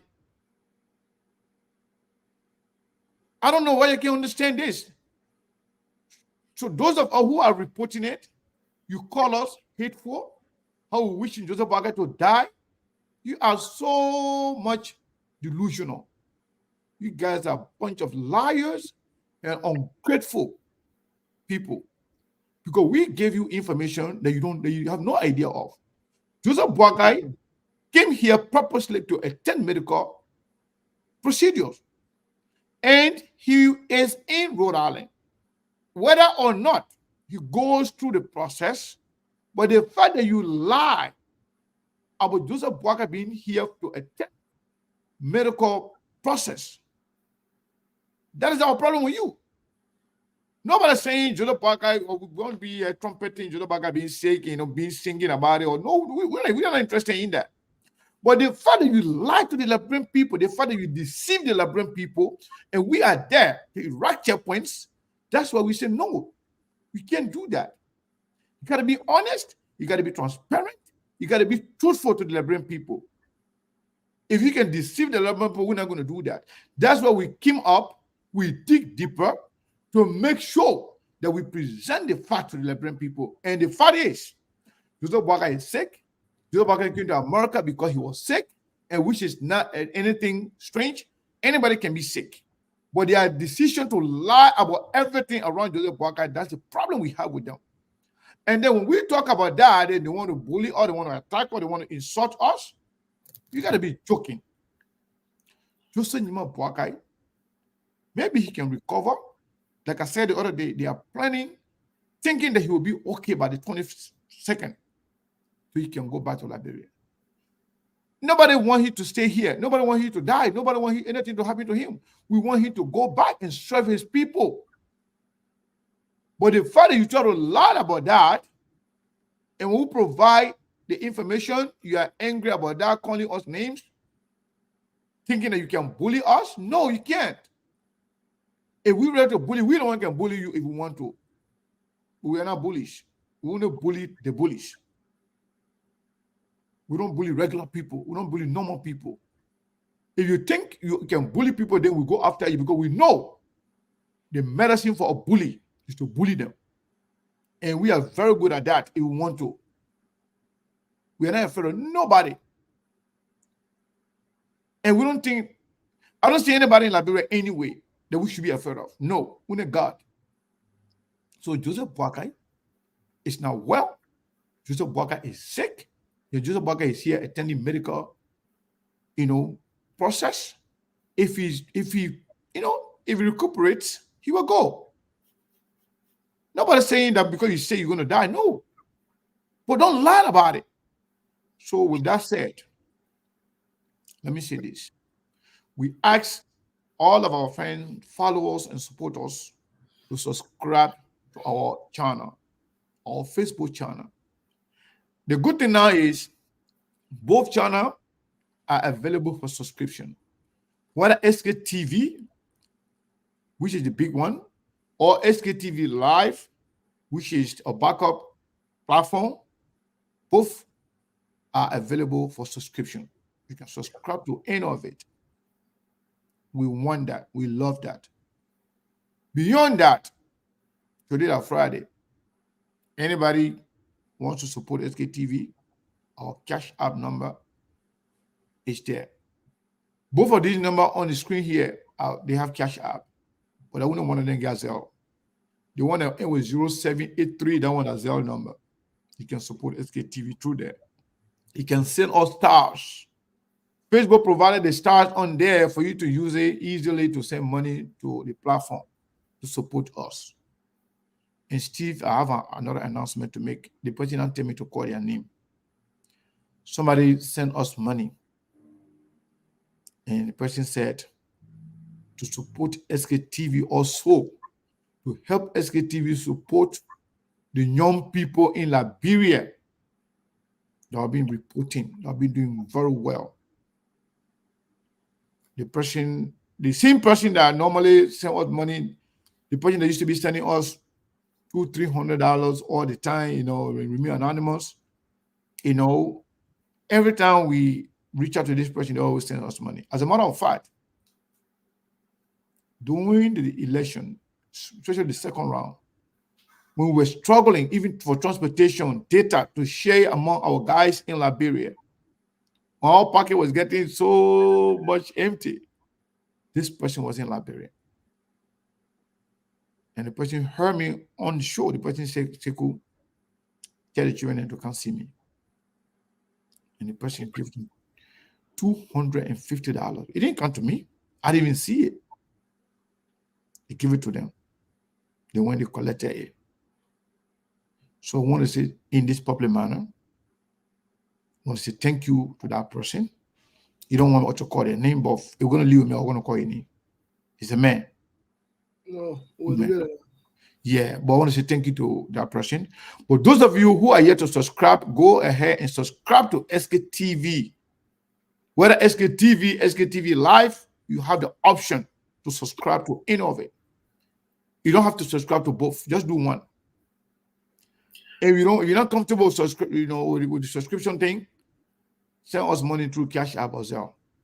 We'll take it. We need your support every day, any day. Especially that Christmas coming soon. Our people there, they need it more than us. Well, the children there, let me never say the children. Some of them, because some of them are married men and women. So the people over there, those people are hardworking and they need our support. They need our support. Yeah, we need your support. Follow and subscribe. Not just following. Follow and subscribe. Subscription means on Facebook that you are committing to just give us $4.99 a month. Up to now, we are yet to hit 100 people. The last time I checked, we were around 60 people. We get all the people that we in 2 weeks, Steve, we can't even get 100 people to subscribe. Mr. Kane, So I have this man and his wife. No, I just want to make sure we make this clear. They say they don't know, they don't want to go through that whole subscription thing. They send us $60 times 2. The man sell for himself first, he sent for a woman. He just say, cool. Now I own a yearly subscription here. I said, but that Facebook can do all the things, and Facebook can send you all the things that you're going to, see as benefit. The man say, I don't care about that. I just want to make sure I pay my subscription to you guys. I don't care about what Facebook will give us benefit and this and that. So that man and his wife from the state of Minnesota, this year I'm not call their name. They sent us $60 times 2, $120. They did one earlier, and then a few hours later they did the other one. If you can support us through subscription, Cash App and Zelle, they're still working. We need your support, and we got to make sure we take care of our team. Even day before yesterday, Melbourne called me that they were going somewhere and they needed a jacket, and some of the guys there, they don't have it. Some of them, they only get a cell phone to hold in their hand. They don't have tripod. So if you're in Liberia, you don't have to send any money here. You get tripod, you get cell phone, you get laptop, anything you get to support SKTV, give it to our people there. If you want to give them cash too, give it to them. Let me tell you a funny thing before I go to Steve. One Joseph Boakai supporter, somebody that I know very well, very, very, very long time. He used to work at Ministry of Commerce. He lives in London. Under Charles Taylor government, he used to work Ministry of Commerce. He traveled to Europe. This person called me one time that he wanted to appear on SKTV that was doing the campaign. He said he used to say like all kind of thing about George Weah. So this person texted me yesterday. In fact, the person actually texted me, said, I want to contribute to SKTV, but I don't know how. Do you guys have SendWave or mobile money I can send to? I told him, okay, I'll give mobile number to him. So this person yesterday, after we posted, in fact, that picture of Joseph Boakai, the article of Joseph Boakai, I did not do it. Our team did it, but everything can come, on me, but I'll take it. I don't really care. As long as it's authentic, I don't care who accused me or who insulted me for it. So this guy now, Steve, came into my inbox, insulting me, insulting SKTV, trash talking SKTV, and say, in fact, and he told me to change number to Melbourne. When I sent number to Melbourne, he sent $15 to Melbourne. So yesterday, he's there because we exposed the fake picture, the pre-planned picture of Joseph Boakai. He said, you must send my money back, otherwise I'll go public. He said, I must tell Melbourne to send $15 back. No, we're not saying about Inaugural code. So I just, you know what? You know how I responded? I said, thank you. Nothing else I said. We're not saying about Inaugural code. The guy said, if you don't send my money back, because I sent the money because I was sure to appear on your show, and which did not happen. And a lot of people told me the same thing, that they gave money to appear on the show. They don't appear. We don't want begging you every day, saying you can come here pro bono, free of charge. You telling us, because you say you wanted to support SKTV, you send $15 to the guys in Liberia, then you say, hey, you're not getting my money, I'll go public. Go public now, go to CNN, go to BBC. You are a shameless human being. I thought you were somebody responsible. But for you to attack us simply because we disagree with you, or because we expose ills in the society, then you are getting angry about that. That you was attacking Joia every day, that they are irresponsible, that they are corrupt. When Joseph Boakai and people are engaging in corruption and irresponsibility, thereby deceiving the Liberian people, when we expose that, instead of you commending us, appreciating us, you are threatening us, insulting, or telling us to give $15 back. You made me very generous. I was telling you $50 for free. No, we're not sending anything back. Yeah, but I mean, why must you do that? No, we're not sending anything back. Let him go to the court. Let him go through SKTV to the court.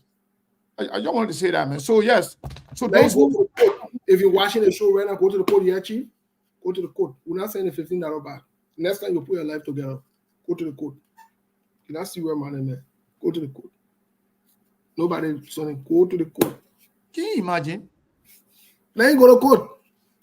What thing wrong with that one? Let him go to court. No, he say he'll go to, I'll go public. Who now go public on us? We public. You get public more than us? Mr. Kana, we public will go. You're the party people. When you go public, And when you screenshotted some comments from those, disgruntled, the party supporters, say that, you see, your own page, you see how negative comment, you get it. You know what kind of negative comment? I don't even read some of those stupid comments. Mr. Kana, let me ask you one question. We private figures or we public figures? We private figure in their mind, but we public figure in reality. Let me ask you the question. We public figure or we private figure? The one who doing a private thing? We public figure. Exactly. So when you go public, what's in that wrong with that? Go public. That won't be a lesson. But the thing they say you should do. Yeah. How do people don't understand? How you tell public figure that you go in public on there? Then you do it. Look. And please go. And please you also go, my brother. Please. In fact, if you know. I told one of my sisters about it yesterday. She laughed so much. She said, "Siku, can you send me that man number? Let me say $100. Maybe the man's suffering." I said, "No, the man suffering." Mr. Kane. In fact, if I knew you, I would send that man a picture of two of us. Let the man go public with it. What are you talking? That's something. But that guy, when want to be something, when they appoint the man, I will expose it. We're not going to appoint the man. Let them appoint the man. When they appoint the man will go serve the nation. No. But what happened? The thing is, what he doing it for? He just want appointment. So you want to go public with public people, and we let public. We let public thing. But the man who looking for appointment going public, and that ain't a bad thing. Once they appoint him, that one not time to go public too when they appoint him. Everybody get time to go public. When you see the message, you can solve for him. But you know what? No, we're not saying the $15. We're not saying that $15 back. But we're not saying that $15 back. But I can't tell Melbourne to send no. In fact, I will call Melbourne. Me and Melbourne spoke their money if I knew. If I will call Melbourne, I'll tell Melbourne should take that $15. No, that $15 happened. I was saying. No, but Melbourne should buy roasted here. You know what happened with that $15? And post it at the $15 eating. Next time that guy will put a letter together. He's all tell who to send it. That's the real money, man. But when you see, let me tell you something. When you see the guy, not to pick on him. The guy somehow he has some challenges, So I thought this guy was some kind of sorrowful man that we should sorrow for him. You call us and you want to contribute. You don't know, you don't get cash out in London. You can get Zelle. You want to send money to SKTV. We tell you, okay. Send it to the, our boys in Liberia. Instead of making $15, you can say, "Hey, I'm not paying my money. I'll go public." What? Maybe not on the show today. Tomorrow, maybe won't be on. That you was on it. I will tell Melbourne, I will advise Melbourne publicly. Yeah. You might eat the money, take picture. Look, buy $15 food, even if they're a Kobo shop or whatever. Take a picture and put that this is your $15. What then you would do? What then you would do?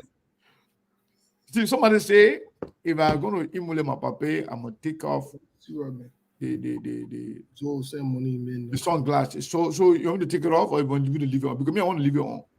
No, you got to take that thing off because Joe Boy don't got, look at Steve made me to say Joe Boy. Because Joe Boy does not have glasses on.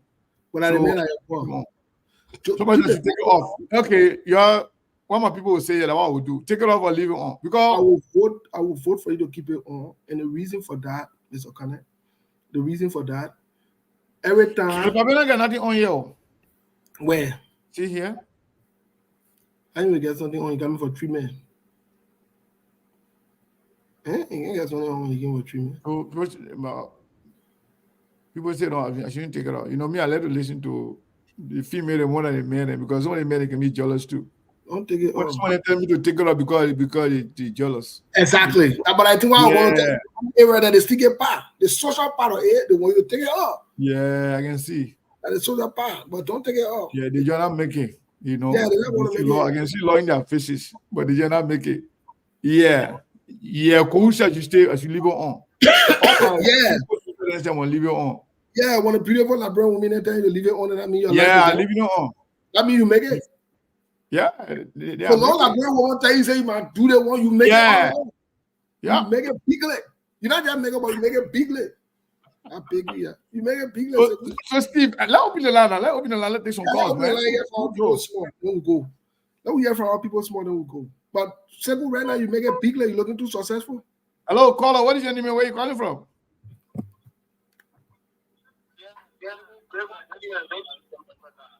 Okay, hold on 1 second. Steve, I'm hearing myself. What's going on? I don't know. Maybe that's from your end, or I don't know. I don't have nothing on. Ambassador Roosevelt, my man, I was asking for you the other day. You don't want to be running somewhere in Nimba there? No. I'm just asking you, how did it go? Because I didn't follow you. Okay, but it didn't go well, right? They beat Roosevelt down bigly for sitting in the car. My brother, I meant that we should be on the show here. We should have cell phone. Don't. Roosevelt down was beating bigly for sitting in the car. Man, Roosevelt down. Go ahead, sir. Steve trying to pick your mouth here. My man, I don't work on you. I don't work on you on the show. Go ahead, my man. Go ahead. Go ahead. You're alive, my man. Go ahead. Welcome back. Oh, thank you. I just trying to tell my papa, my uncle. Thank you. So what's going on, my man? I just want to contribute to your discussion. It's like I think what the Unity Party people trying to do is like they are trying to suppress Liberian to go to one party system, which of course it will be impossible for us to accept. And when President George Weah took over, those of all are supporters of the party and also supporters of George Weah, they started abusing President George Weah from the beginning until they continued until today. They took him from power. And they are thinking that maybe Joseph Boakai coming to leadership, he will be like a queen, in fact, king that everybody will be worshiping him. And I tell them, no lie, whatever that goes around must come around.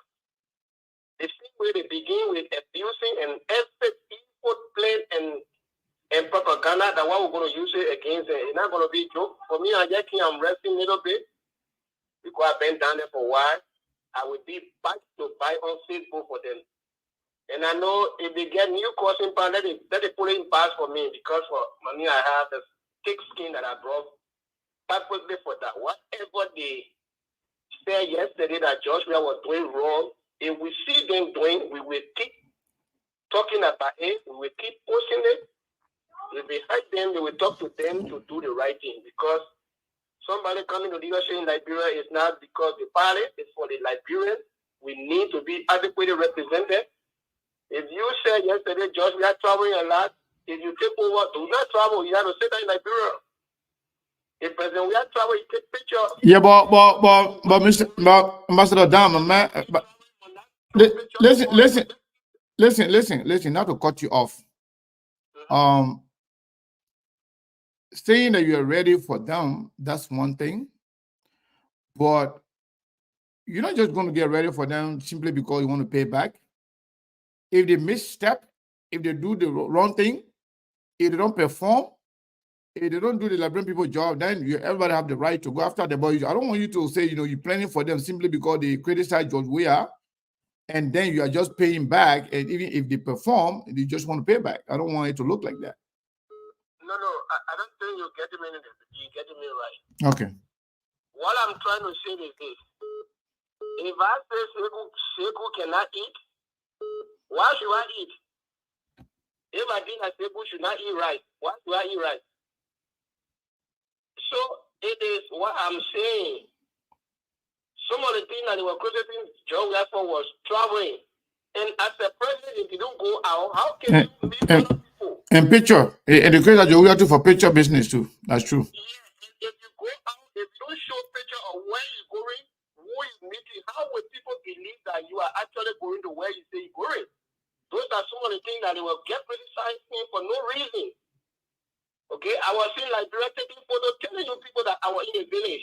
You're supposed to know what I'm doing, who I'm interacting with. That's what I was doing always from Facebook. So you will actually know that, yeah, Roosevelt was in the bush for true. He was not dating down in Monrovia. He was interacting with people crossing river, crossing swamp, and everywhere. Interacting with poor people in the villages.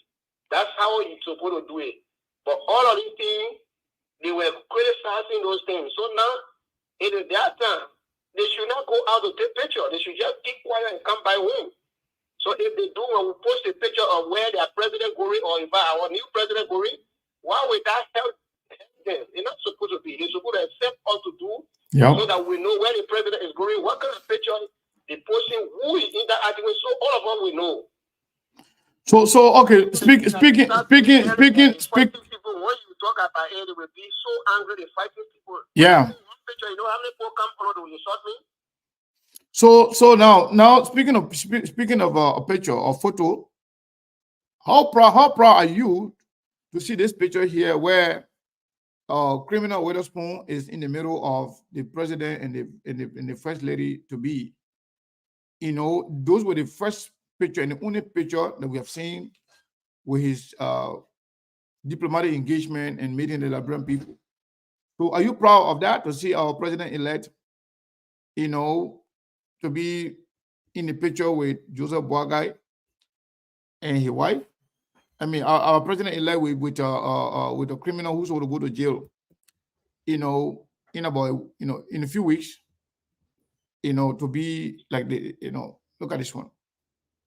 Yeah, this is some of the these are some of the things that I was just talking about. As the president, you have right to meet with everybody, all of your citizens, whoever that person may be, based on their condition, whether they're criminal or any other person. It should be, no, but you're right. But is it good? Is it good? Is it good for the optics? So you think American president will go take picture with convicted criminal, being comfortable with them? American president will do that? There will be a protest in a heartbeat for you to resign. What are you talking about here? That not because you're president, you have the right. No, you don't have the right to be a criminal, because it means that you are a criminal too. They say, show me your friend, and I will tell you who you are. A president is not supposed to be comfortable with somebody who committed crime, who committed fraud, who defrauded the American government. And you want to be on the side of on the side of America, then you want to be whining and dining with criminals. You say you have the right to do that. I disagree with you on that one, my brother. I'm saying the condition of the president, maybe like a poor people. Now, man, we're not talking about poor people here. We're talking about the guy who stole almost $104 million from America, and he's going to jail for it. So that's the person we're talking about. And the man is Joseph Boakai is proud to identify with this man. Look at his standing before your hand. Just say, you know, like Steno Witherspoon just went and just collected 2 new clients that he just bringing to your group home. Look at the way he's looking. I know that you know, it's so embarrassing. You know, the party people. I remember one time when President George went and gave money to Zugu in Liberia. They took it as issue. It was, I think, on second holiday that he decided to give them $500 LT each. It because issue in Liberia, people say you're not supposed to do, even though those people, they are like French citizens, some of them are or people that don't have anything to do, some of them just in the street and doing all of that. But it was issue. It was a serious issue, and people still talking about it.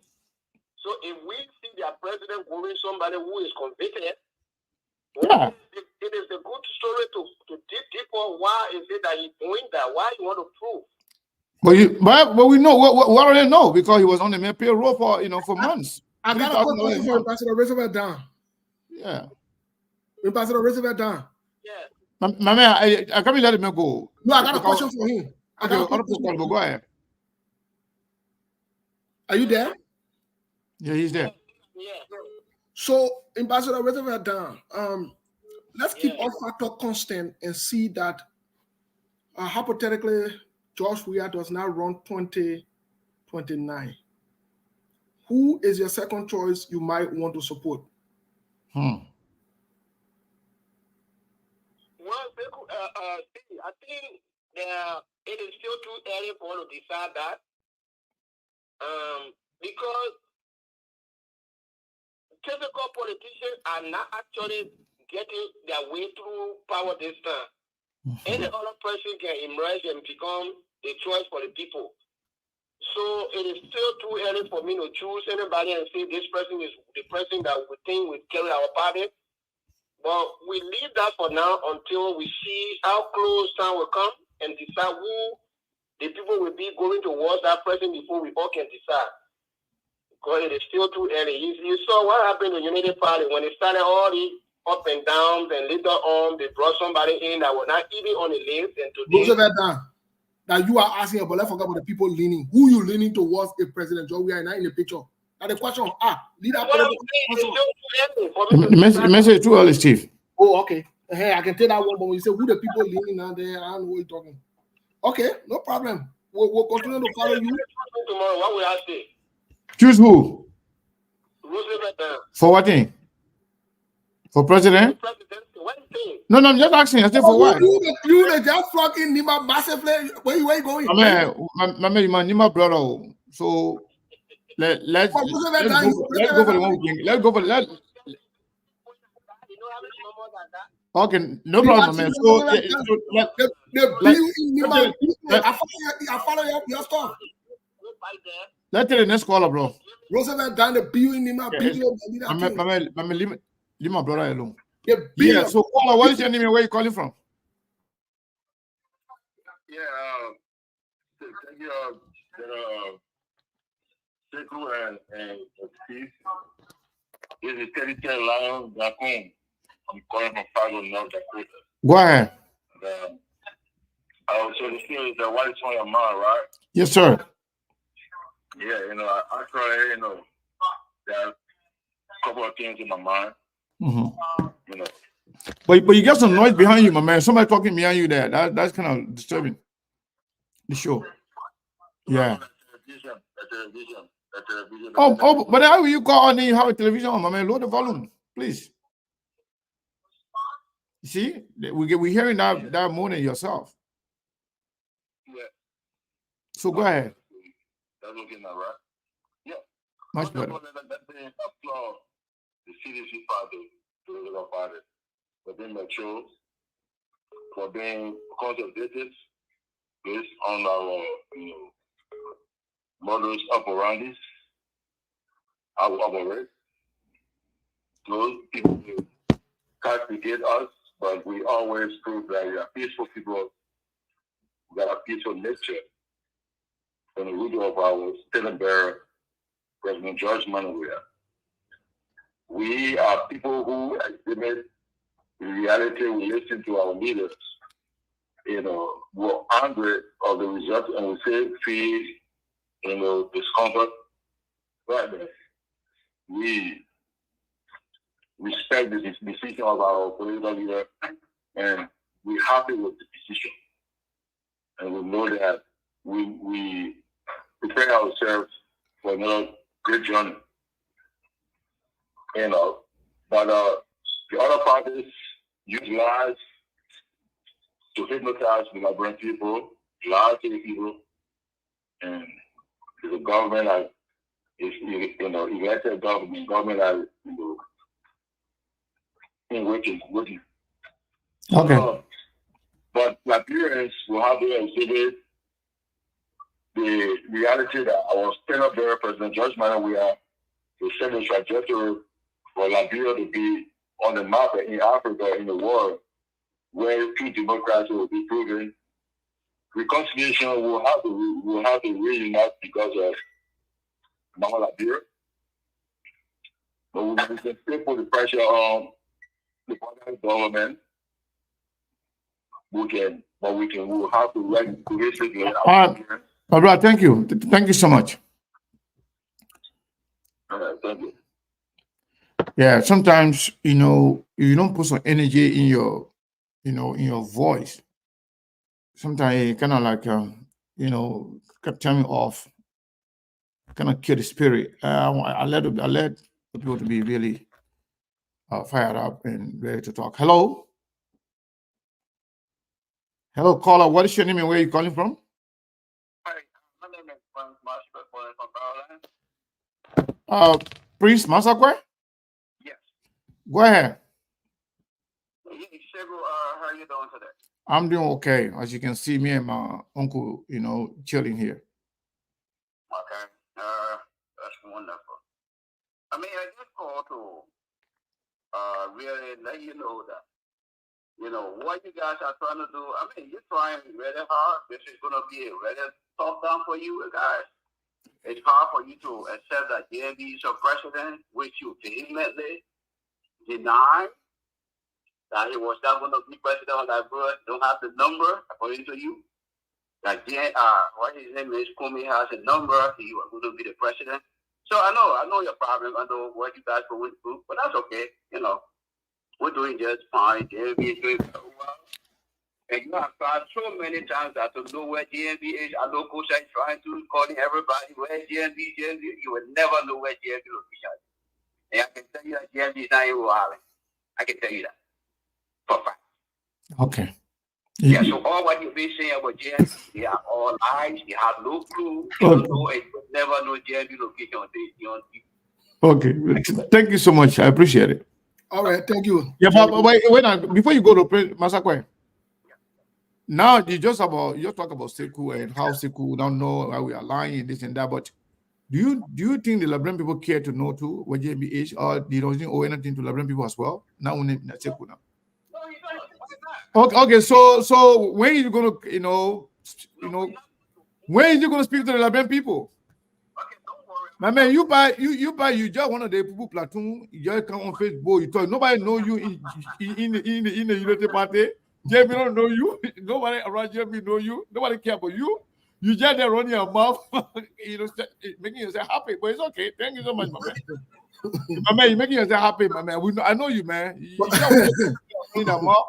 You're only beginning of running that mouth. You just can't say anything to SKTV to make them say happy. Me, I will take it. Because they say we get too much patience, and me, I will take it. Somebody beginning like oh, platoon there, they call them, you know, Baple, you know, some of the one then that guy, the prince size like a peanut that they don't have anything like to, you know, to take in anything. All they do, and it makes them happy to come and insult and attack SKTV. He found pleasure, you know, in that. And I've said this before. If insulting me, attacking me, if that makes you happy, go ahead every day. If that can make your day, go ahead and do it. We're talking about real people then. Talking about the pilots. The people that are moving the airplane. Then Magbanan cardboard there or worry about cardboard there. The one that don't even know where the car is going, they just in it. They may have no idea what he's talking about. You will never know. So you will never know where JMB is. Just say JMB that's on a secret court that nobody's supposed to know anything about him. We know better. Everything we have said about JMB have come to pass. And anything about Liberia have come to pass because we know exactly what we're doing. Hello, 206 number 2102. Hello. Hello. Yeah. How you doing, Sekou? I'm doing okay. Yes. This is Sekou, SKTV. Go ahead. Yeah, but you on? No. We are live. You want to talk to me outside of the show? No, not outside the show, but I want to talk to you. Okay, we are live. Go ahead. You are on SKTV. Very good. My concern is, but my concern is this sanction. Why? Almost half of the nation going on sanction. Is that how it's supposed to be? To me, I say no.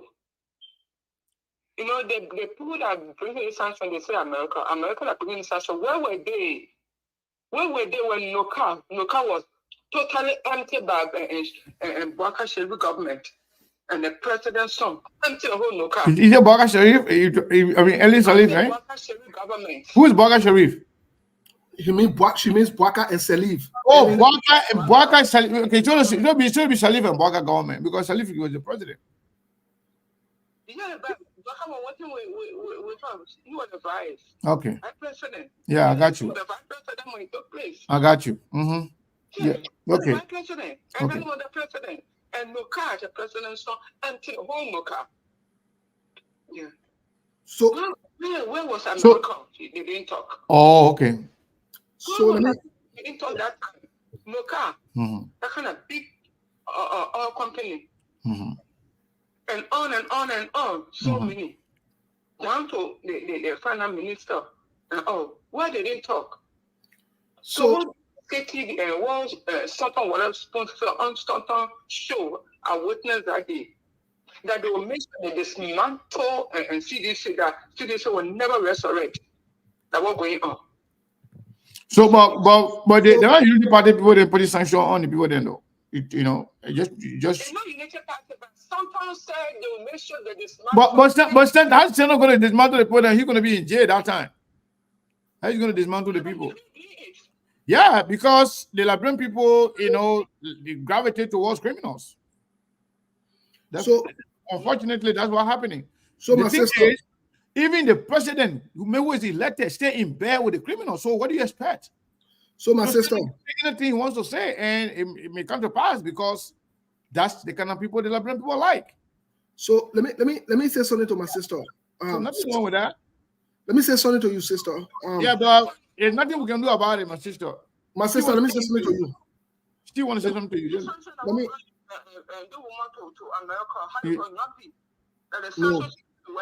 No, I don't know about that. I don't think she have that capacity. My sister. Yeah, Nyomli does not have that my sister to do anything with that sanction thing. Nyomli got nothing to do with it. They're not Nyomli. So you want to listen to Steve? Steve want to say something to you. Okay, go ahead, Steve. First of all, it's important for you to be careful who you listen to and where you get information from. Yeah. This idea that Yombly came here to post sanction on people, no, that's not true. This idea that Stanton said they would dismantle the CDC and they will put, that's not true. Let me tell you quick thing about No, Steve don't say that they know he doesn't have the capacity to do anything. So let me tell you where but you gotta listen though. Other than that, we can't keep people on the phone. You're gonna be arguing. Let me tell you first thing where CDC said made mistake. You talk about Noka. CDC got a report from Noka. Do you know President John Weah got a report, the other report from Noka? What did John Weah do about it? You see, the thing we're talking here, John Weah didn't set themselves up for this thing. I will tell you the truth, my sister. The only thing is, the American, we knew from day one that there was going to be a second round of this particular sanction business. There was going to be a second round. We knew that. There was no doubt about it. The Americans are also, there were also a very high probability and possibility of a third round. The Americans have not even brought sanction on people who mess around with the election, this past election. And you see how the election result are looking funny? And you see how it's still looking funny? They said in the publication that they were going to hold people accountable who messes around with the election. Have they done that? They haven't done that. So the only thing I'll say to you, my sister, is this. CDC stay in power right now. CDC can go after the people there who did the Noka wrong and they reposted what they can do it. Now, when they start doing it and United Party government can't and they don't continue, then we can apply the pressure on them. But CDC, as we speak, they put a phone in them all. So there's nothing we can do. Yeah, man. All right, my sister. Thank you so much. Then the deputy justice sitting down. They got Prince Johnson set it down. Maybe Prince Johnson will be investigated too. We never know. We don't know what could happen. Maybe Joseph Boakai will investigate and prosecute Prince Johnson, Magay, Betwawe, and all the people there. But you can't because he will not tell Prince Johnson because Prince Johnson may hit or win. So you will not tell. Yeah, but no, but when it comes to when it comes to justice is blind. So we hope if they're going to do anything to people who are sanctioned, it should be holistic. That's all. But thank you so much. Thank you. All right. Yeah, Mr. Kanye, check the private chat room. I dropped something in there. Yeah, but me, I want to go now, sir. Yes, I dropped something in there, so like. All right, no problem. I got you. Yeah, we'll talk. Yeah. So my people, let me take out this glass here because some people say I can't see too clear with it. I want to make sure. So when I talk about people, supporting us, supporting our team, a few people send some cash app. Yeah. Somebody saying, but I don't know, no name. Okay, the other person that can call it the first name. The first name is Felicia, but they say no last name. Yeah. So we got $37, $25, $37, $30, $25, $15 for cash app. So those who are, and then somebody sent $20 to Zelle. So far, so good. Everybody say no name. We want to say thank you to all of you. So the person who sent money and saying that is doing it to support SKTV be able to support our team for the Christmas. I want to say thank you. I want to appreciate you. And this person been helping us all the time, not just one time. I must admit. Yeah. Hello, yeah, Cindy Martin Pay. Hey, let me add the other name there. Yeah, Cindy Martin Pay Kenneth. Yeah, you got to tell Cece. I got to add my need there too. Yeah, that's it. All of them. Yeah. How you doing? I'm good. You're still live? Yeah, we live. Yeah, you are on the most honest and integrity platform in Liberia. The most honest and integrity platform in Liberia. So let people get that the purpose of class even when you're speaking the truth, right? Yeah, but the good thing about it, honestly speaking, I've decided not to block anybody who cost me. So that means you're wasting your time. Right. If you cost me, that means you are here for good, for life. The only time I will block you if you start insulting people that are watching like you, people that who participate, other fans. My fans, you can make the play uncomfortable for them. By the time you try to insult any of them, we advise you, you don't listen, we take it for safekeeping. We take it for safekeeping. Yeah. So yeah, what's on your mind? What's going on? Well, I'm not sure what's going on. I saw this call and I called back. So what's on my mind really, if you saw my post 2 days ago, is I need to get more information. I see where I got all this inbox coming, but let me say to the Liberian people, to change Liberia, we first have to be the men in the mirror. We got to look at ourselves. We got to see who we see staring back at each of us, which is yourself. All right?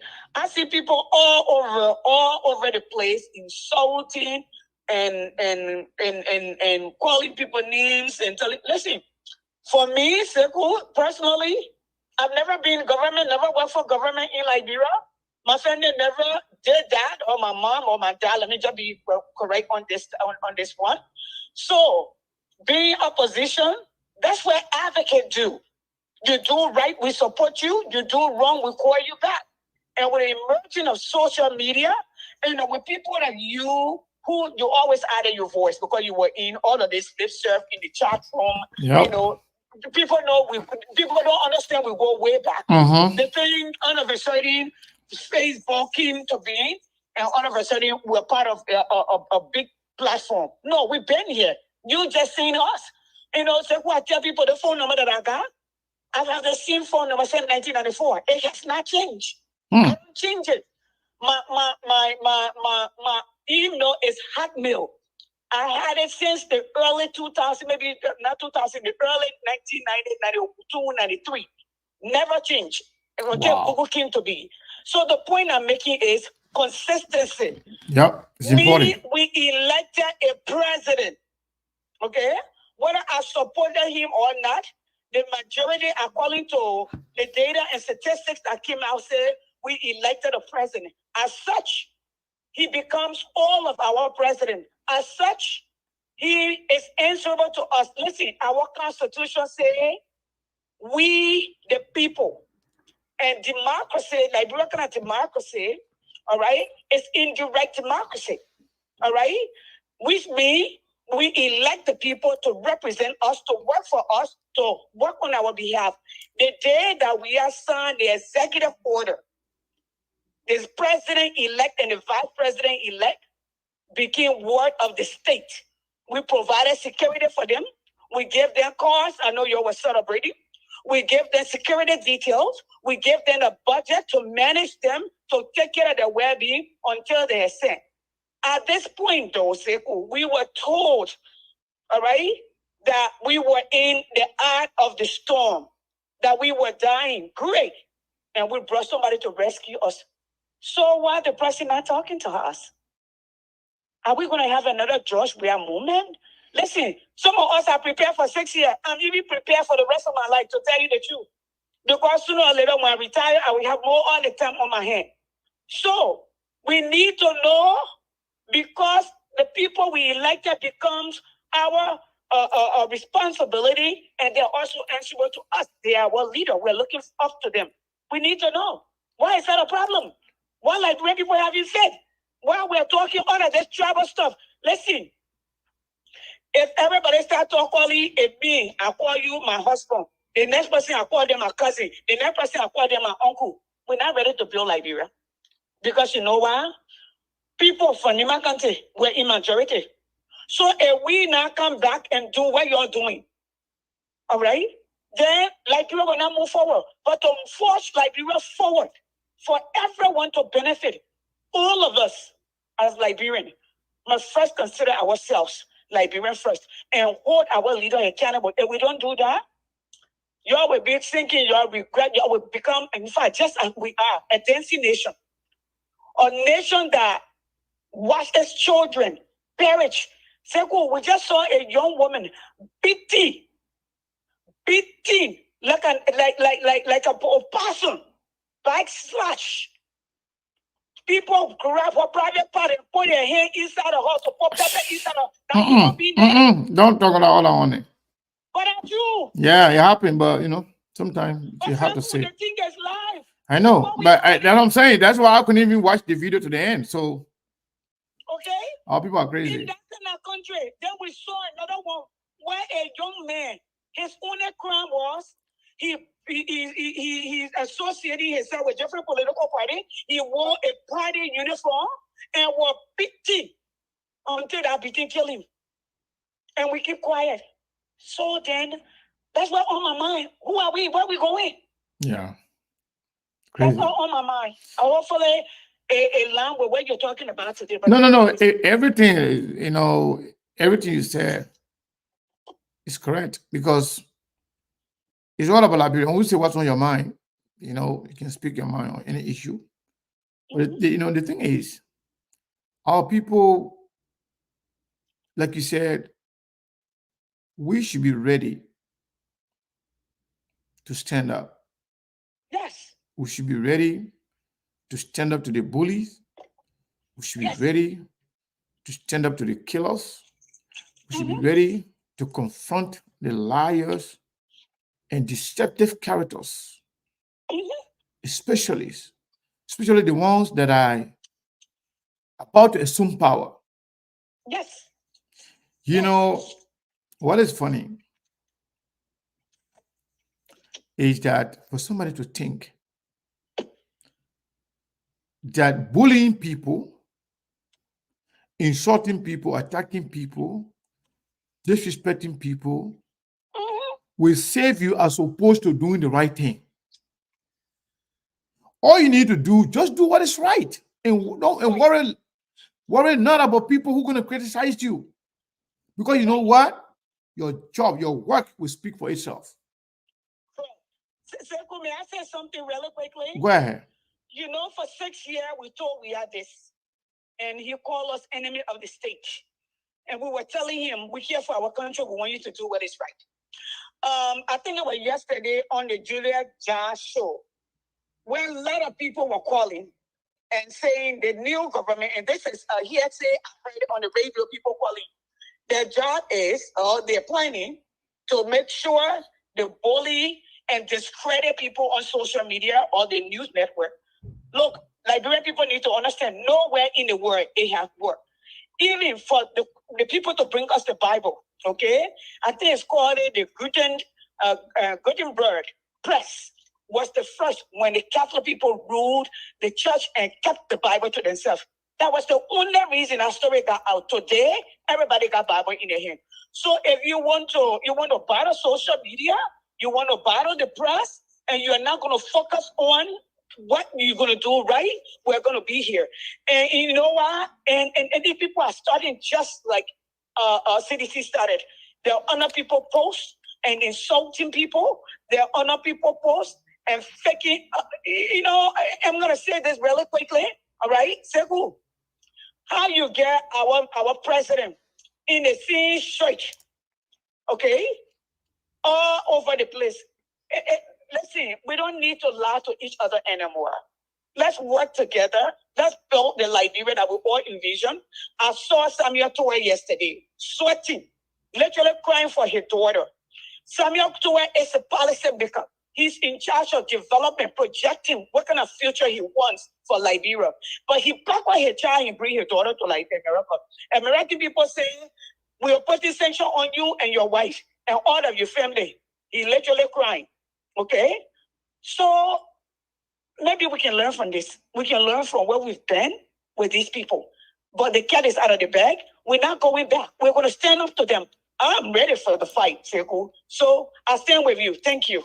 Thank you so much. And then, by the way, before you go, you got to be ready to stand with me too when I'm standing with my Nimba brother, because Jeremiah Kun is going to be president, even now or tomorrow or in the near future. But Jeremiah Kun becoming president is just a matter of time, but it's already happening. So you got to stand on Nimba brother to support and make sure he succeed. And they fight right now. Let me tell you something. They fight. The things that they fight. They are fighting is against SKTV, or they are against other Liberians who try to seek the truth. No.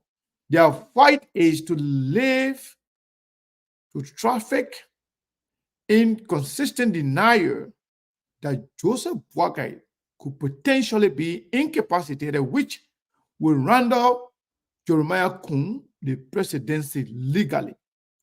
And they don't want this thing to become apparent while the appointments are yet to be made. So the problem is they want to make sure that people believe that everything is okay with Joseph Boakai. They want to make sure, even they're talking about even Joseph Boakai having, town hall meeting tomorrow. We should be very, very welcoming. I'll be happy to see that. But what we care about, let Joseph Boakai be okay, and Joseph Boakai fly back to Liberia, go get his certificate, and then be ready to serve the Liberian people. It shouldn't be one of those things again that they did, wherein the man came in to do his stuff. They said, no, go back after the election, he must come back as president. Then little did we know, the man condition became deteriorated, and then what happened? They had to, rush the man here. Now going through the process. Now he's making it a little bit better. Now they try to take him around again. They're using the old man as a toy to achieve their political ego, which is very, very dangerous. You can't play politics with a man's life. You can't endanger somebody's life just because of your political ego. It's not right. Sekou, may I send a message to Jeremiah, please? I mean, I can call him directly if I want to. Go ahead. Let me send this message they to can Jeremiah. They can be listening, but me, I stand with him. Yeah. Even though I don't talk to him, but I stand with him. My dear brother, let me say this to you. Yeah, I did not support you earlier on. You know me, you know the family. But I want to say this to you. You are the vice president-elect, a heartbeat away from the presidency. Don't sit anywhere and argue with Gafwan and argue with John Malou or Mo Ali or anyone for that matter. You came, the Nimba people vote, make Boakai president. And what are people like you or not? That's just the way it is. You know, people are brave to knock their chest when you're in a group with them and call you names, but they don't want you to own up. So let me say this to you. You are the vice president. Those people will be answerable to the president. You wait, you make the decision, and you stand up, you do what is right, and we will be, so long you put Liberia first, we'll support you. Sekou, some things are expressed and some things are implied. Some things does not need to be spoken of. Okay? So let's move. If Nimba is good to be president, to be vice president, Nimba is also good to be president. We are all Liberians. Of course. That's it. Yeah. We are Thank all you. Liberian. If one Liberian shows up and I think you qualify for me to support you, yeah, you didn't say you don't want my vote because I'm from Nimba. It don't matter. I'm a Liberian first. So let's go ahead. Jeremiah, all I got for you. And watch your back, man. Watch your back. Bye, Sekou. Thank you. Thank you so much. Let me give a little bit of attention to some of the small Unity Party people, the non-entities, the ones that really don't matter. You know how we get where we are right now? Because we know the Liberian people. We speak the language they understand. We know how Liberian people's mind work. If you are something or you know something, go and do something. What I can tell you, somebody saying, "Oh, Sekou, you told us Joseph Boakai was in the hospital on the 4th floor. So what? So you wanted the man to die? You wanted the man to be there perpetually? How stupid are you? Yeah, Joseph Boakai was there. Joseph Boakai was in the hospital when we said it. Joseph Boakai was undergoing extensive treatment when we said it. Oh, so but you expected him to be there forever? Or you wanted him to die? How stupid are some of you? Oh, because Sekou said, SKTV said, Joseph Boakai was in the hospital, so you expected Joseph Boakai to be in the hospital for life? Or you wanted him to die there? Oh, so to you now, if Joseph Boakai comes up tomorrow and shows up somewhere, that means SKTV liable he be in the hospital?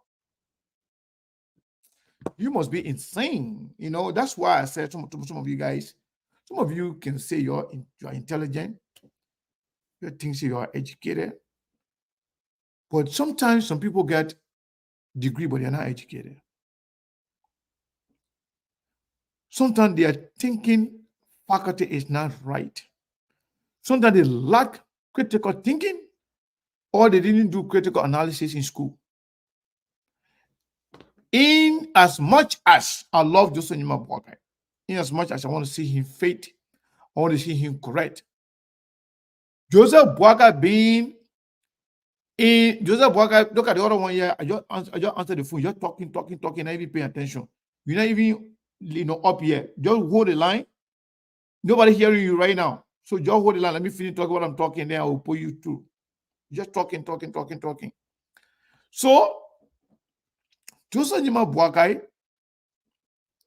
was in the hospital when we said it. Joseph Boakai, people confirmed that to me. So some of you that know nothing, you have no connection to Joseph Boakai, he doesn't know you, nobody know you around Joseph Boakai, you have no information. Why is it that you people are lying, carrying the man fake picture, prepared picture that were taken before going to the hospital? Why you there perambulating the social media with that picture, telling the old Joseph Boakai bounced back again? Shamefully. If Joseph Boakai was okay, everything was fine with this man, why must you go live? Why don't you just go live with him? Why don't you go take picture with him? Why don't you go to a live picture, live video, go interview him? Take him to your Spoon Network, take him to CNN, take him to Fox News, let him speak to the Liberian people. You think you can discredit all because Joseph Boakai, okay, you can go inject the man with another steroid and take him again to Rhode Island, somewhere there. You did that in Liberia many times. What happened? What was the result of that? When doctor told you that the man was not okay, you went to Liberia, you took the man to Liberia because you wanted him to be campaigning with you. You took a Chinese man to be injecting steroid on this man, into this man's body, every day, to the point where the man had to go to Ghana every 2 weeks to see doctor. It didn't work for him because of the deception that you guys did with him. You lied to this man. You did everything at his detriment simply because you want to get political power. Now that the man condition went bad, he came to the United States. When the man went to the hospital, you don't want us to talk about that. Oh, Sekou, he said, one of them, I saw somebody saying yesterday, say, Sekou, you know what? In fact, Boakai, we'll have a program this weekend. And Sekou, SKTV, and Costa Berry, Boakai, London, as if to say we ever said that Joseph Boakai will die. Some of you, because you know that Joseph Boakai is not well, we are so afraid and scared. So when we announced that Joseph Boakai was in the hospital, you think that Joseph Boakai is going to die. And we told you somebody being sick does not mean you will die. But the fact that you guys are lying about Joseph Boakai being sick, that's the problem I got with you guys. And as long as you guys continue to attack us for stating the truth, we'll expose you every day. And the fact remains, you voted for a sick man, knowing that he's sick. Now you are struggling to defend your lie and deception. But it will catch up with you guys. Joseph Boakai is not well. Joseph Boakai is old. And we all are sick people. Anybody could get old. Some people may not even get old before they die. And being sick does not mean you are dying. You don't have to get sick to die. But you guys are a bunch of hypocrites. You take your eyes from reality and hang on trivial things, thinking that you can distract us, thinking that you can bully or you can make us to be quiet. No. Joseph Boakai is a sick man. We wish him speedy recovery. We want him to be okay. We want him to be fine. We want him to be fit, physically and mentally ready to meet the challenge or the challenges of our country. Liberia needs serious-minded leadership. Not somebody that you can control, not somebody you continue to hire him. For Joseph Boakai to even allow himself to be posting for pictures like this, with these children there, that they are making fun of him on Facebook. That is shameful in itself. You attack me personally. You attack my tribal. I don't care. Some of you that have been talking about education, English, this, that. I'm well seasoned, educated enough to build a platform that carries the message for the Liberian people. Educated enough to bring in one place, 450,000 people. Educated enough to have a family. Educated enough to educate you. Eloquent enough to educate you. You know, the tribalist, Like, in Liberia, when they want to attack a Mandingo person, because they believe the stereotype, they will say, okay, the person can't be Mandingo because they're from Guinea. It can't be English, they're from Guinea. But not knowing that there are a lot of people who are guilt and crime from Ivory Coast, they don't even speak English. Oh, the person here, the Mandingo man, when they can't speak English, there are a lot of Mano from Guinea. They can't even speak one English. They never went to school. They wouldn't speak French. There are a lot of Kisi people that I know that wouldn't speak Creole from Sierra Leone. And from Guinea, they wouldn't speak what? Kisi. They don't even speak English. We have served in several capacities. If you have half of my education, half, you'll be proud of yourself. You'll not be stupid like you are right now. When I come on social media and speak to the Liberian people in the manner they will understand for the first time, and that's why SKTV is one of the most popular platforms in Liberia, because we know our audience. We speak to the people in the manner and form they understand for the first time. And I believe that's why you are here. That's why you are so concerned about SKTV. Because we communicate clearly, precisely. We communicate to people, and our communication, our information resonates with people for the first time. They don't have to be scratching their head. They don't have to be thinking or looking for their dictionary to say, what's Sekou saying here? Let me just face my Kengo, man. Don't come make me mad here, sir. Because I want to make it see where the people are looking. So when you come here, people try to help you, try to educate you. They won't be attacking all personally. They won't be attacking about trap. Like in Liberia, somebody will say, hey, when you Pele man, they say he's stupid. But Pele people are some of the most intelligent people in Liberia. Well educated and intelligent. But they still reacted. They say Pele people stupid. They say something to about Bassa people, something different. I don't want to say that. They say something about group people. They say something about all the traps. So some of the people that they can see they're coming here attacking us personally. Some of them are tribal bigots. They cannot stomach the fact that because the hate in is too much, they cannot stomach the fact that yes, a Mandingo man, Sekou Kene, was able to galvanize, create this kind of big platform that Liberian people go to and listen. That Liberian people get their information from. So the tribalism in them is hurting them. But you see me, I'm a proud Mandingo. I'm a proud Liberian Mandingo. I got family in Guinea. I got family in Ivory Coast. I got family in Sierra Leone. But I'm a Liberian, 100% Liberian. Born and raised. As a matter of fact, I'm a City Rock. I grew up in Morovia. I grew up in Morovia. I was born in Bain. You know that small town? Beyond Ganta.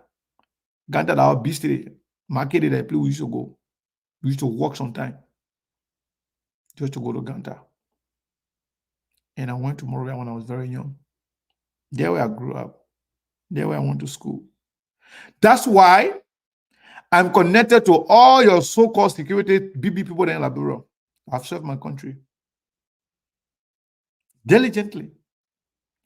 I have an impeccable record of accomplishment when it comes to serving my country. That's why I'm connected to every person in the security apparatus in Liberia, because I know exactly what I'm doing. If some of you got half of my education, my experience, you will not be stupid like you are stupid now. You will not be a blind loyalist. You will not be a follower. You will not be a sycophants. If you got half of my education, you will not be a sycophants. But we speak the way we speak because we know our audience. And some of you, dumbing, will not even understand. We speak the way we speak in America here. I've worked in corporate America. I've served in my managerial position in America here. I've worked as manager. I've operated in a budget that I'm responsible for in $1 million. I work for decent companies. My resume is very, very rich. But I like to work for myself. I'm not showing up. I'm not trying to tell you who am I or what I do. That's why I don't talk about myself all the time. But when you have some morons and ignoramus that will come, try to project some level of education or knowledge when your brain is empty. Let me tell you something. There's a belief that what happened? So, I need to silence my phone. Somebody just testing stupid stuff. So there's a belief that when you put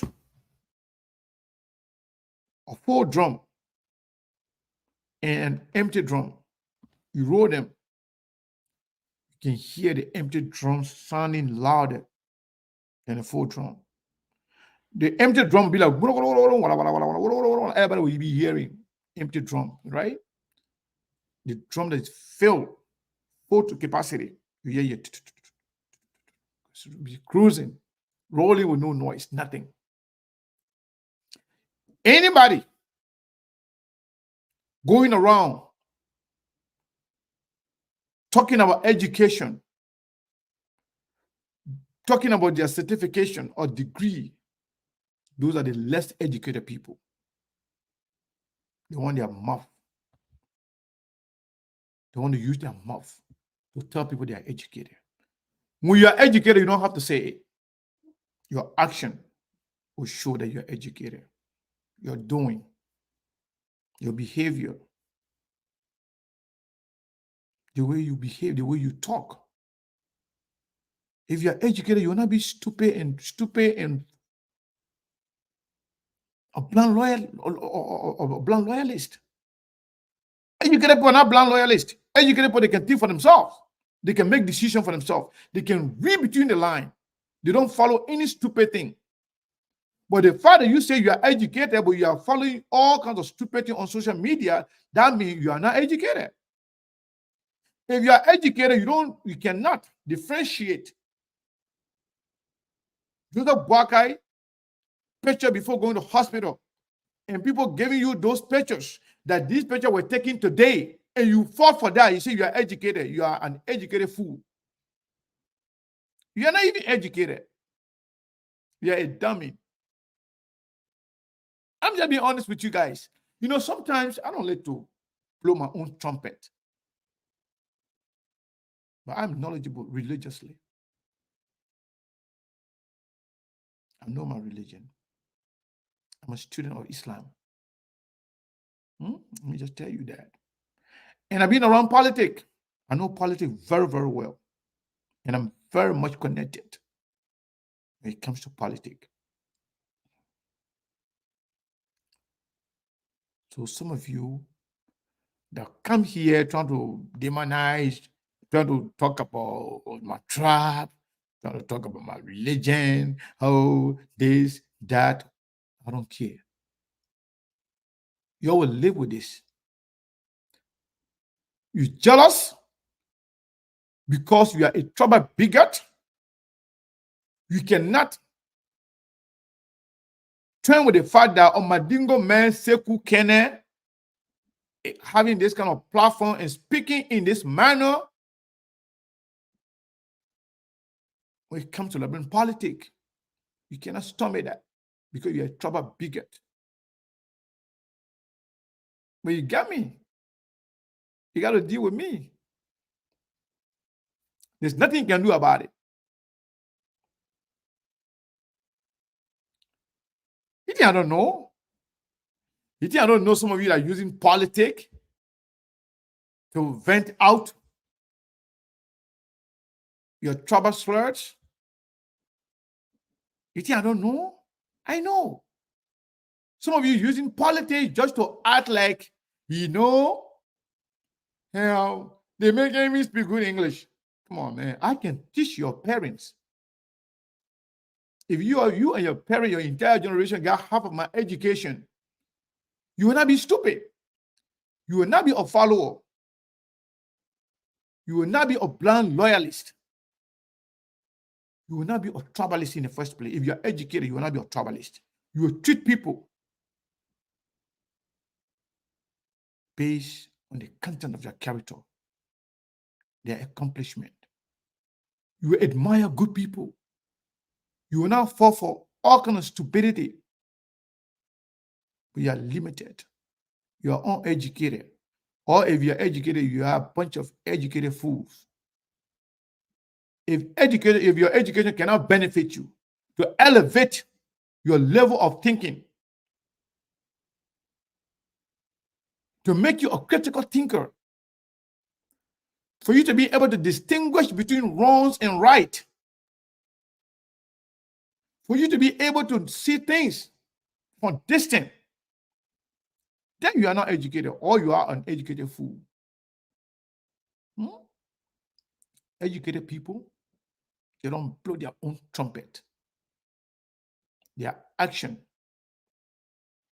their behavior, their way of doing things speak for them. Their company, the company they keep, speak for them. Their association, speak for them.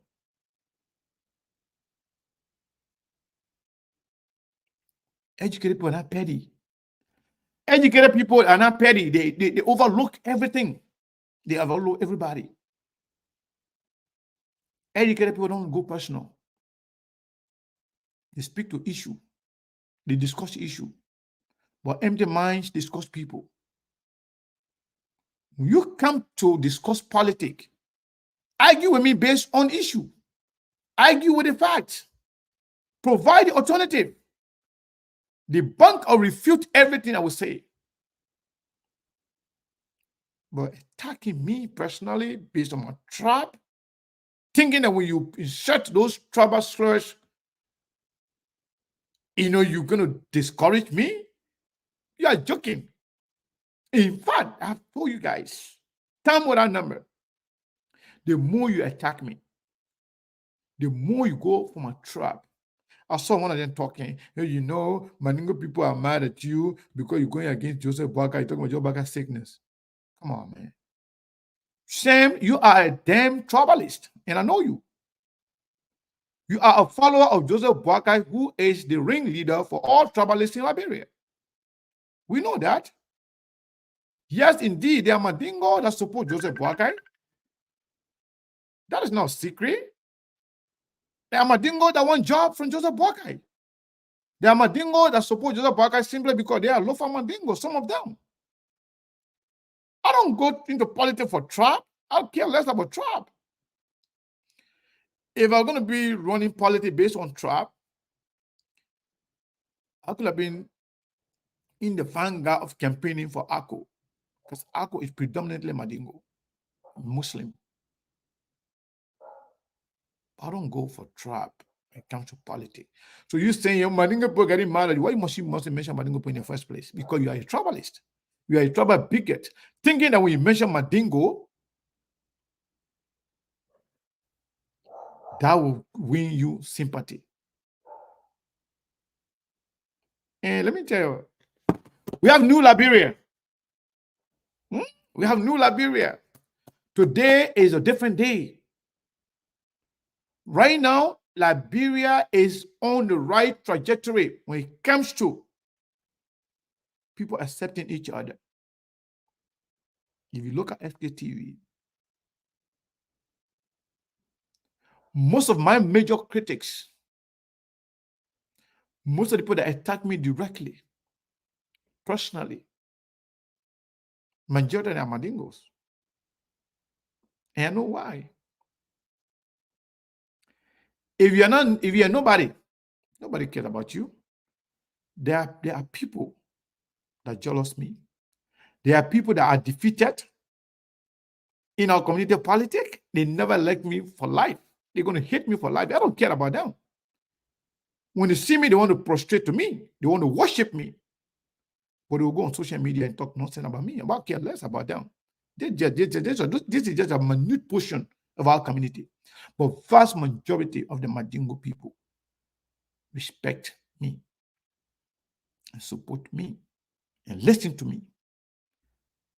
Those handful of people who hate me because of political reason, because I defeated them in community politics, they can't just get over it. They're gonna live with that for life. I care less about them. But those are nobody in the Mandingo community. They are nobody. All the good Mandingos, responsible decision makers, respect me and I respect them. And we talk.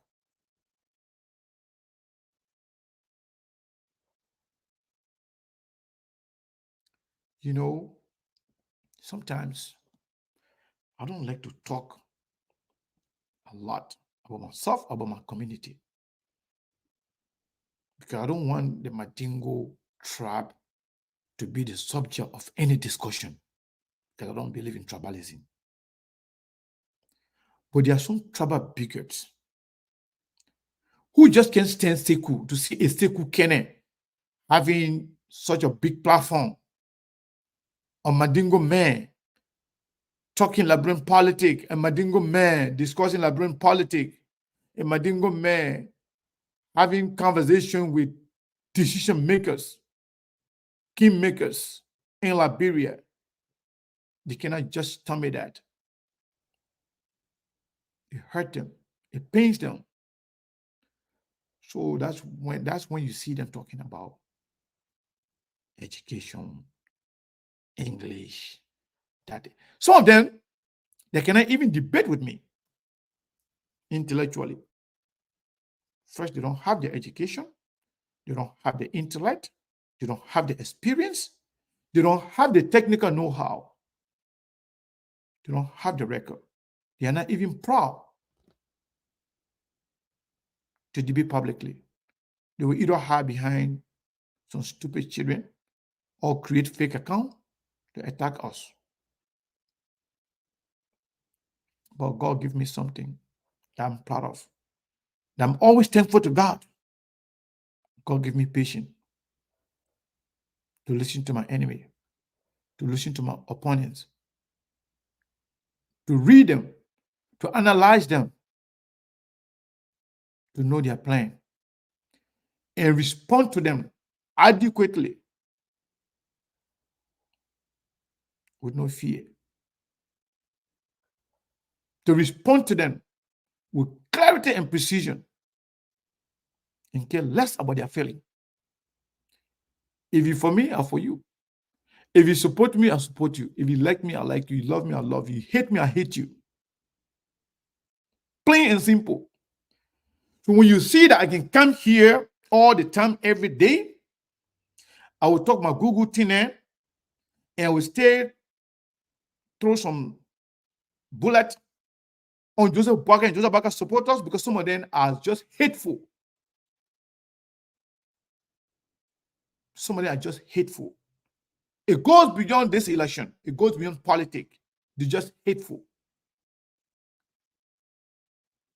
Because of envy and jealousy and tribalism. So anytime you want to come with that, you will meet me right there. And I will meet you where you are. That's why sometimes they say the best defense is offense. If you think you're my enemy, thinking I will sleep on you, no, you're mistaken.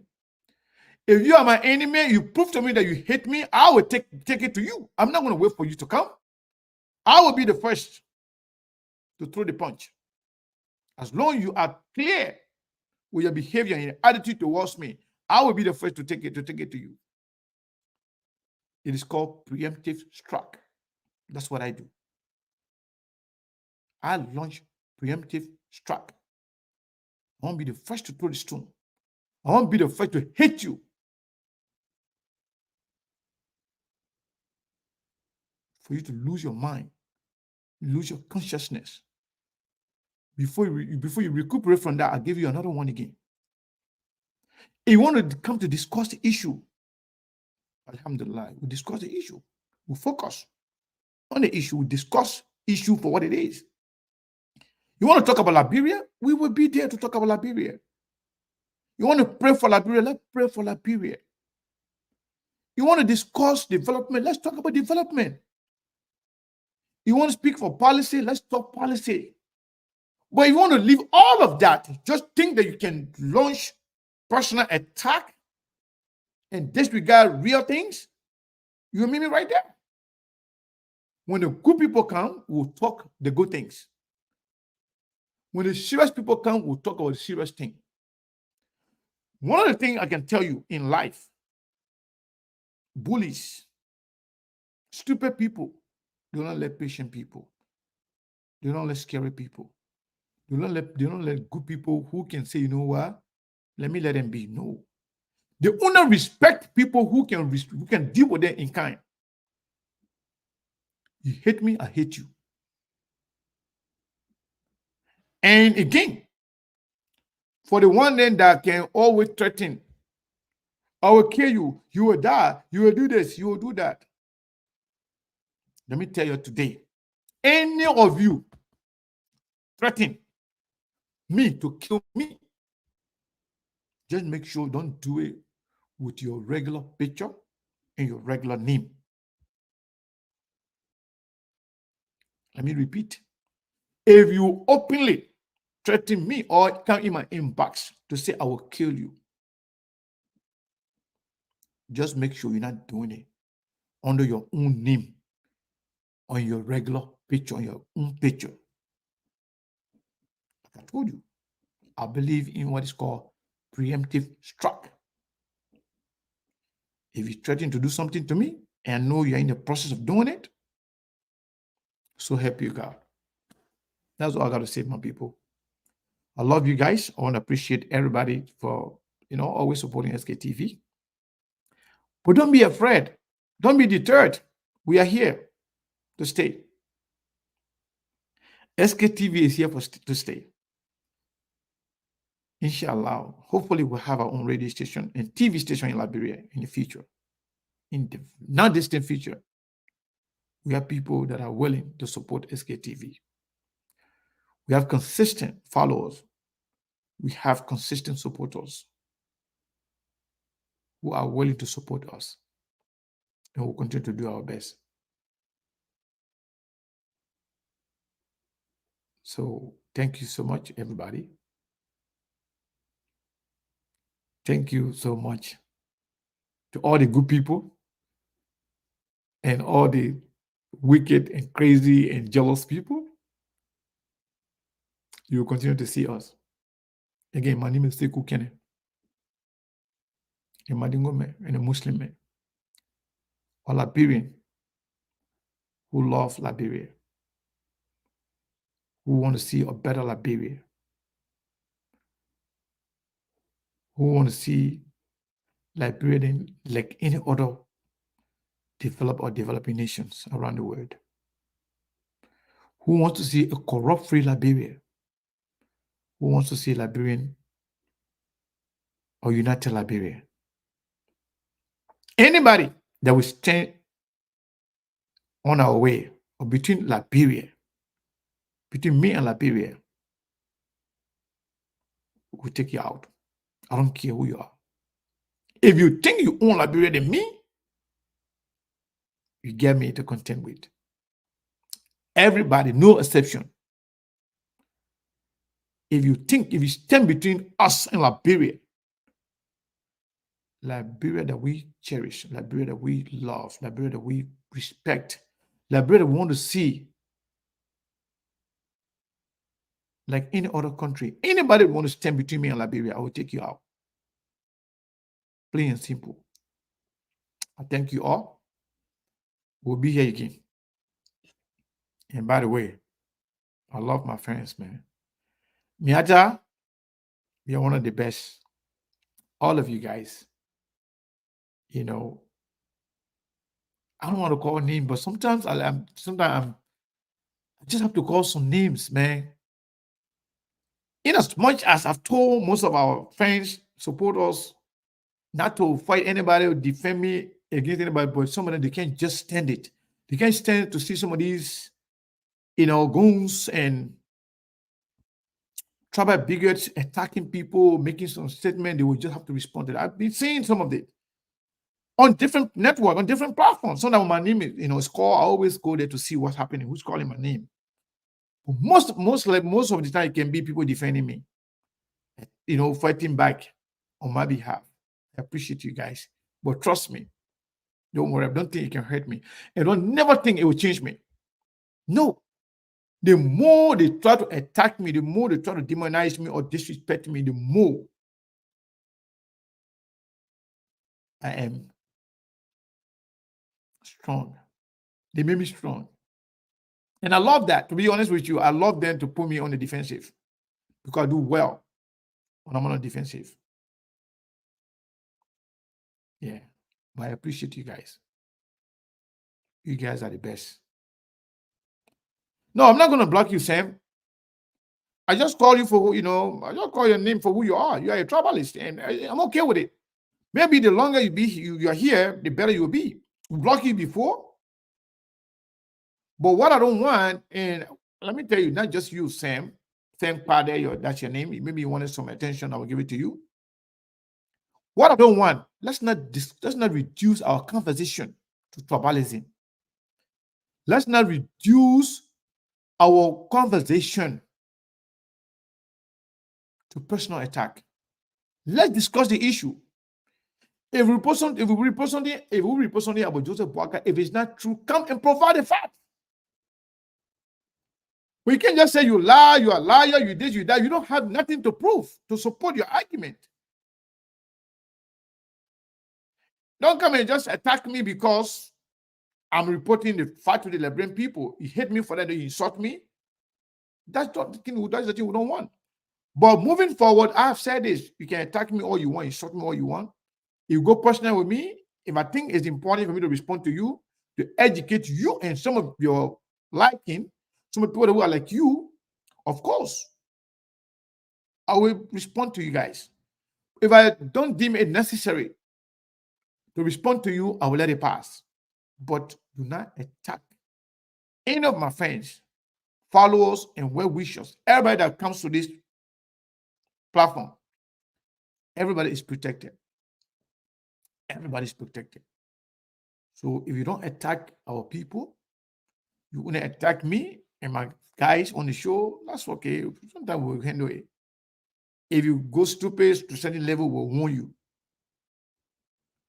And we have even decided not to be blocking people now. Maybe we can meet you. You can still have the opportunity to watch us, but you lose the privilege to write. Because we want you to be safer, we want you to be respectful, so we can all, be here to discuss Liberia. We're all not going to agree. We're all not going to support the same people or the same person. But let's do so with respect. Let's respect each other for who they are. We should not demonize people thinking that people are less of a Liberian because they disagree with you. If you do that, then you are crossing the line. While your rise stops, other people's rise begins right there. Let's accept each other for who we are. Let's play politics void of tribalism and discrimination. Let our discussion be issue-based. That's all we are asking for. I thank you. You'll be blessed. I love Joseph Boakai. I love the incoming First Lady. And I love everybody. But again, I stand with Jeremiah Kung. He was elected just as Joseph Boakai was elected. He has the right to be anybody he wants to be. And everything that is accorded to him by the Constitution. Hello? Yeah, we are live on SKTV. You still want to talk to me or you want to talk to SKTV? Hello? Yeah, you are live on SKTV. You want to talk to me or you want to talk to the show? Oh, I'm sorry, Papa. Okay. All right. So, yes, that's what it is. I stand with Jeremiah Kung. I love Joseph Boakai. I wish him well. I wish him speedy recovery. I want him to be well. I want him to go back. Possibly, Joseph Boakai can go to that town hall tomorrow as they've been speculating. I'll be happy. That means he has to recuperated to some extent. But how well is he going to be? How fit is he going to be? How mentally ready he's going to be going through all of these things that he's going through? Our prayers and thoughts are with him. God bless you. May God bless our nation, Liberia. I love you all.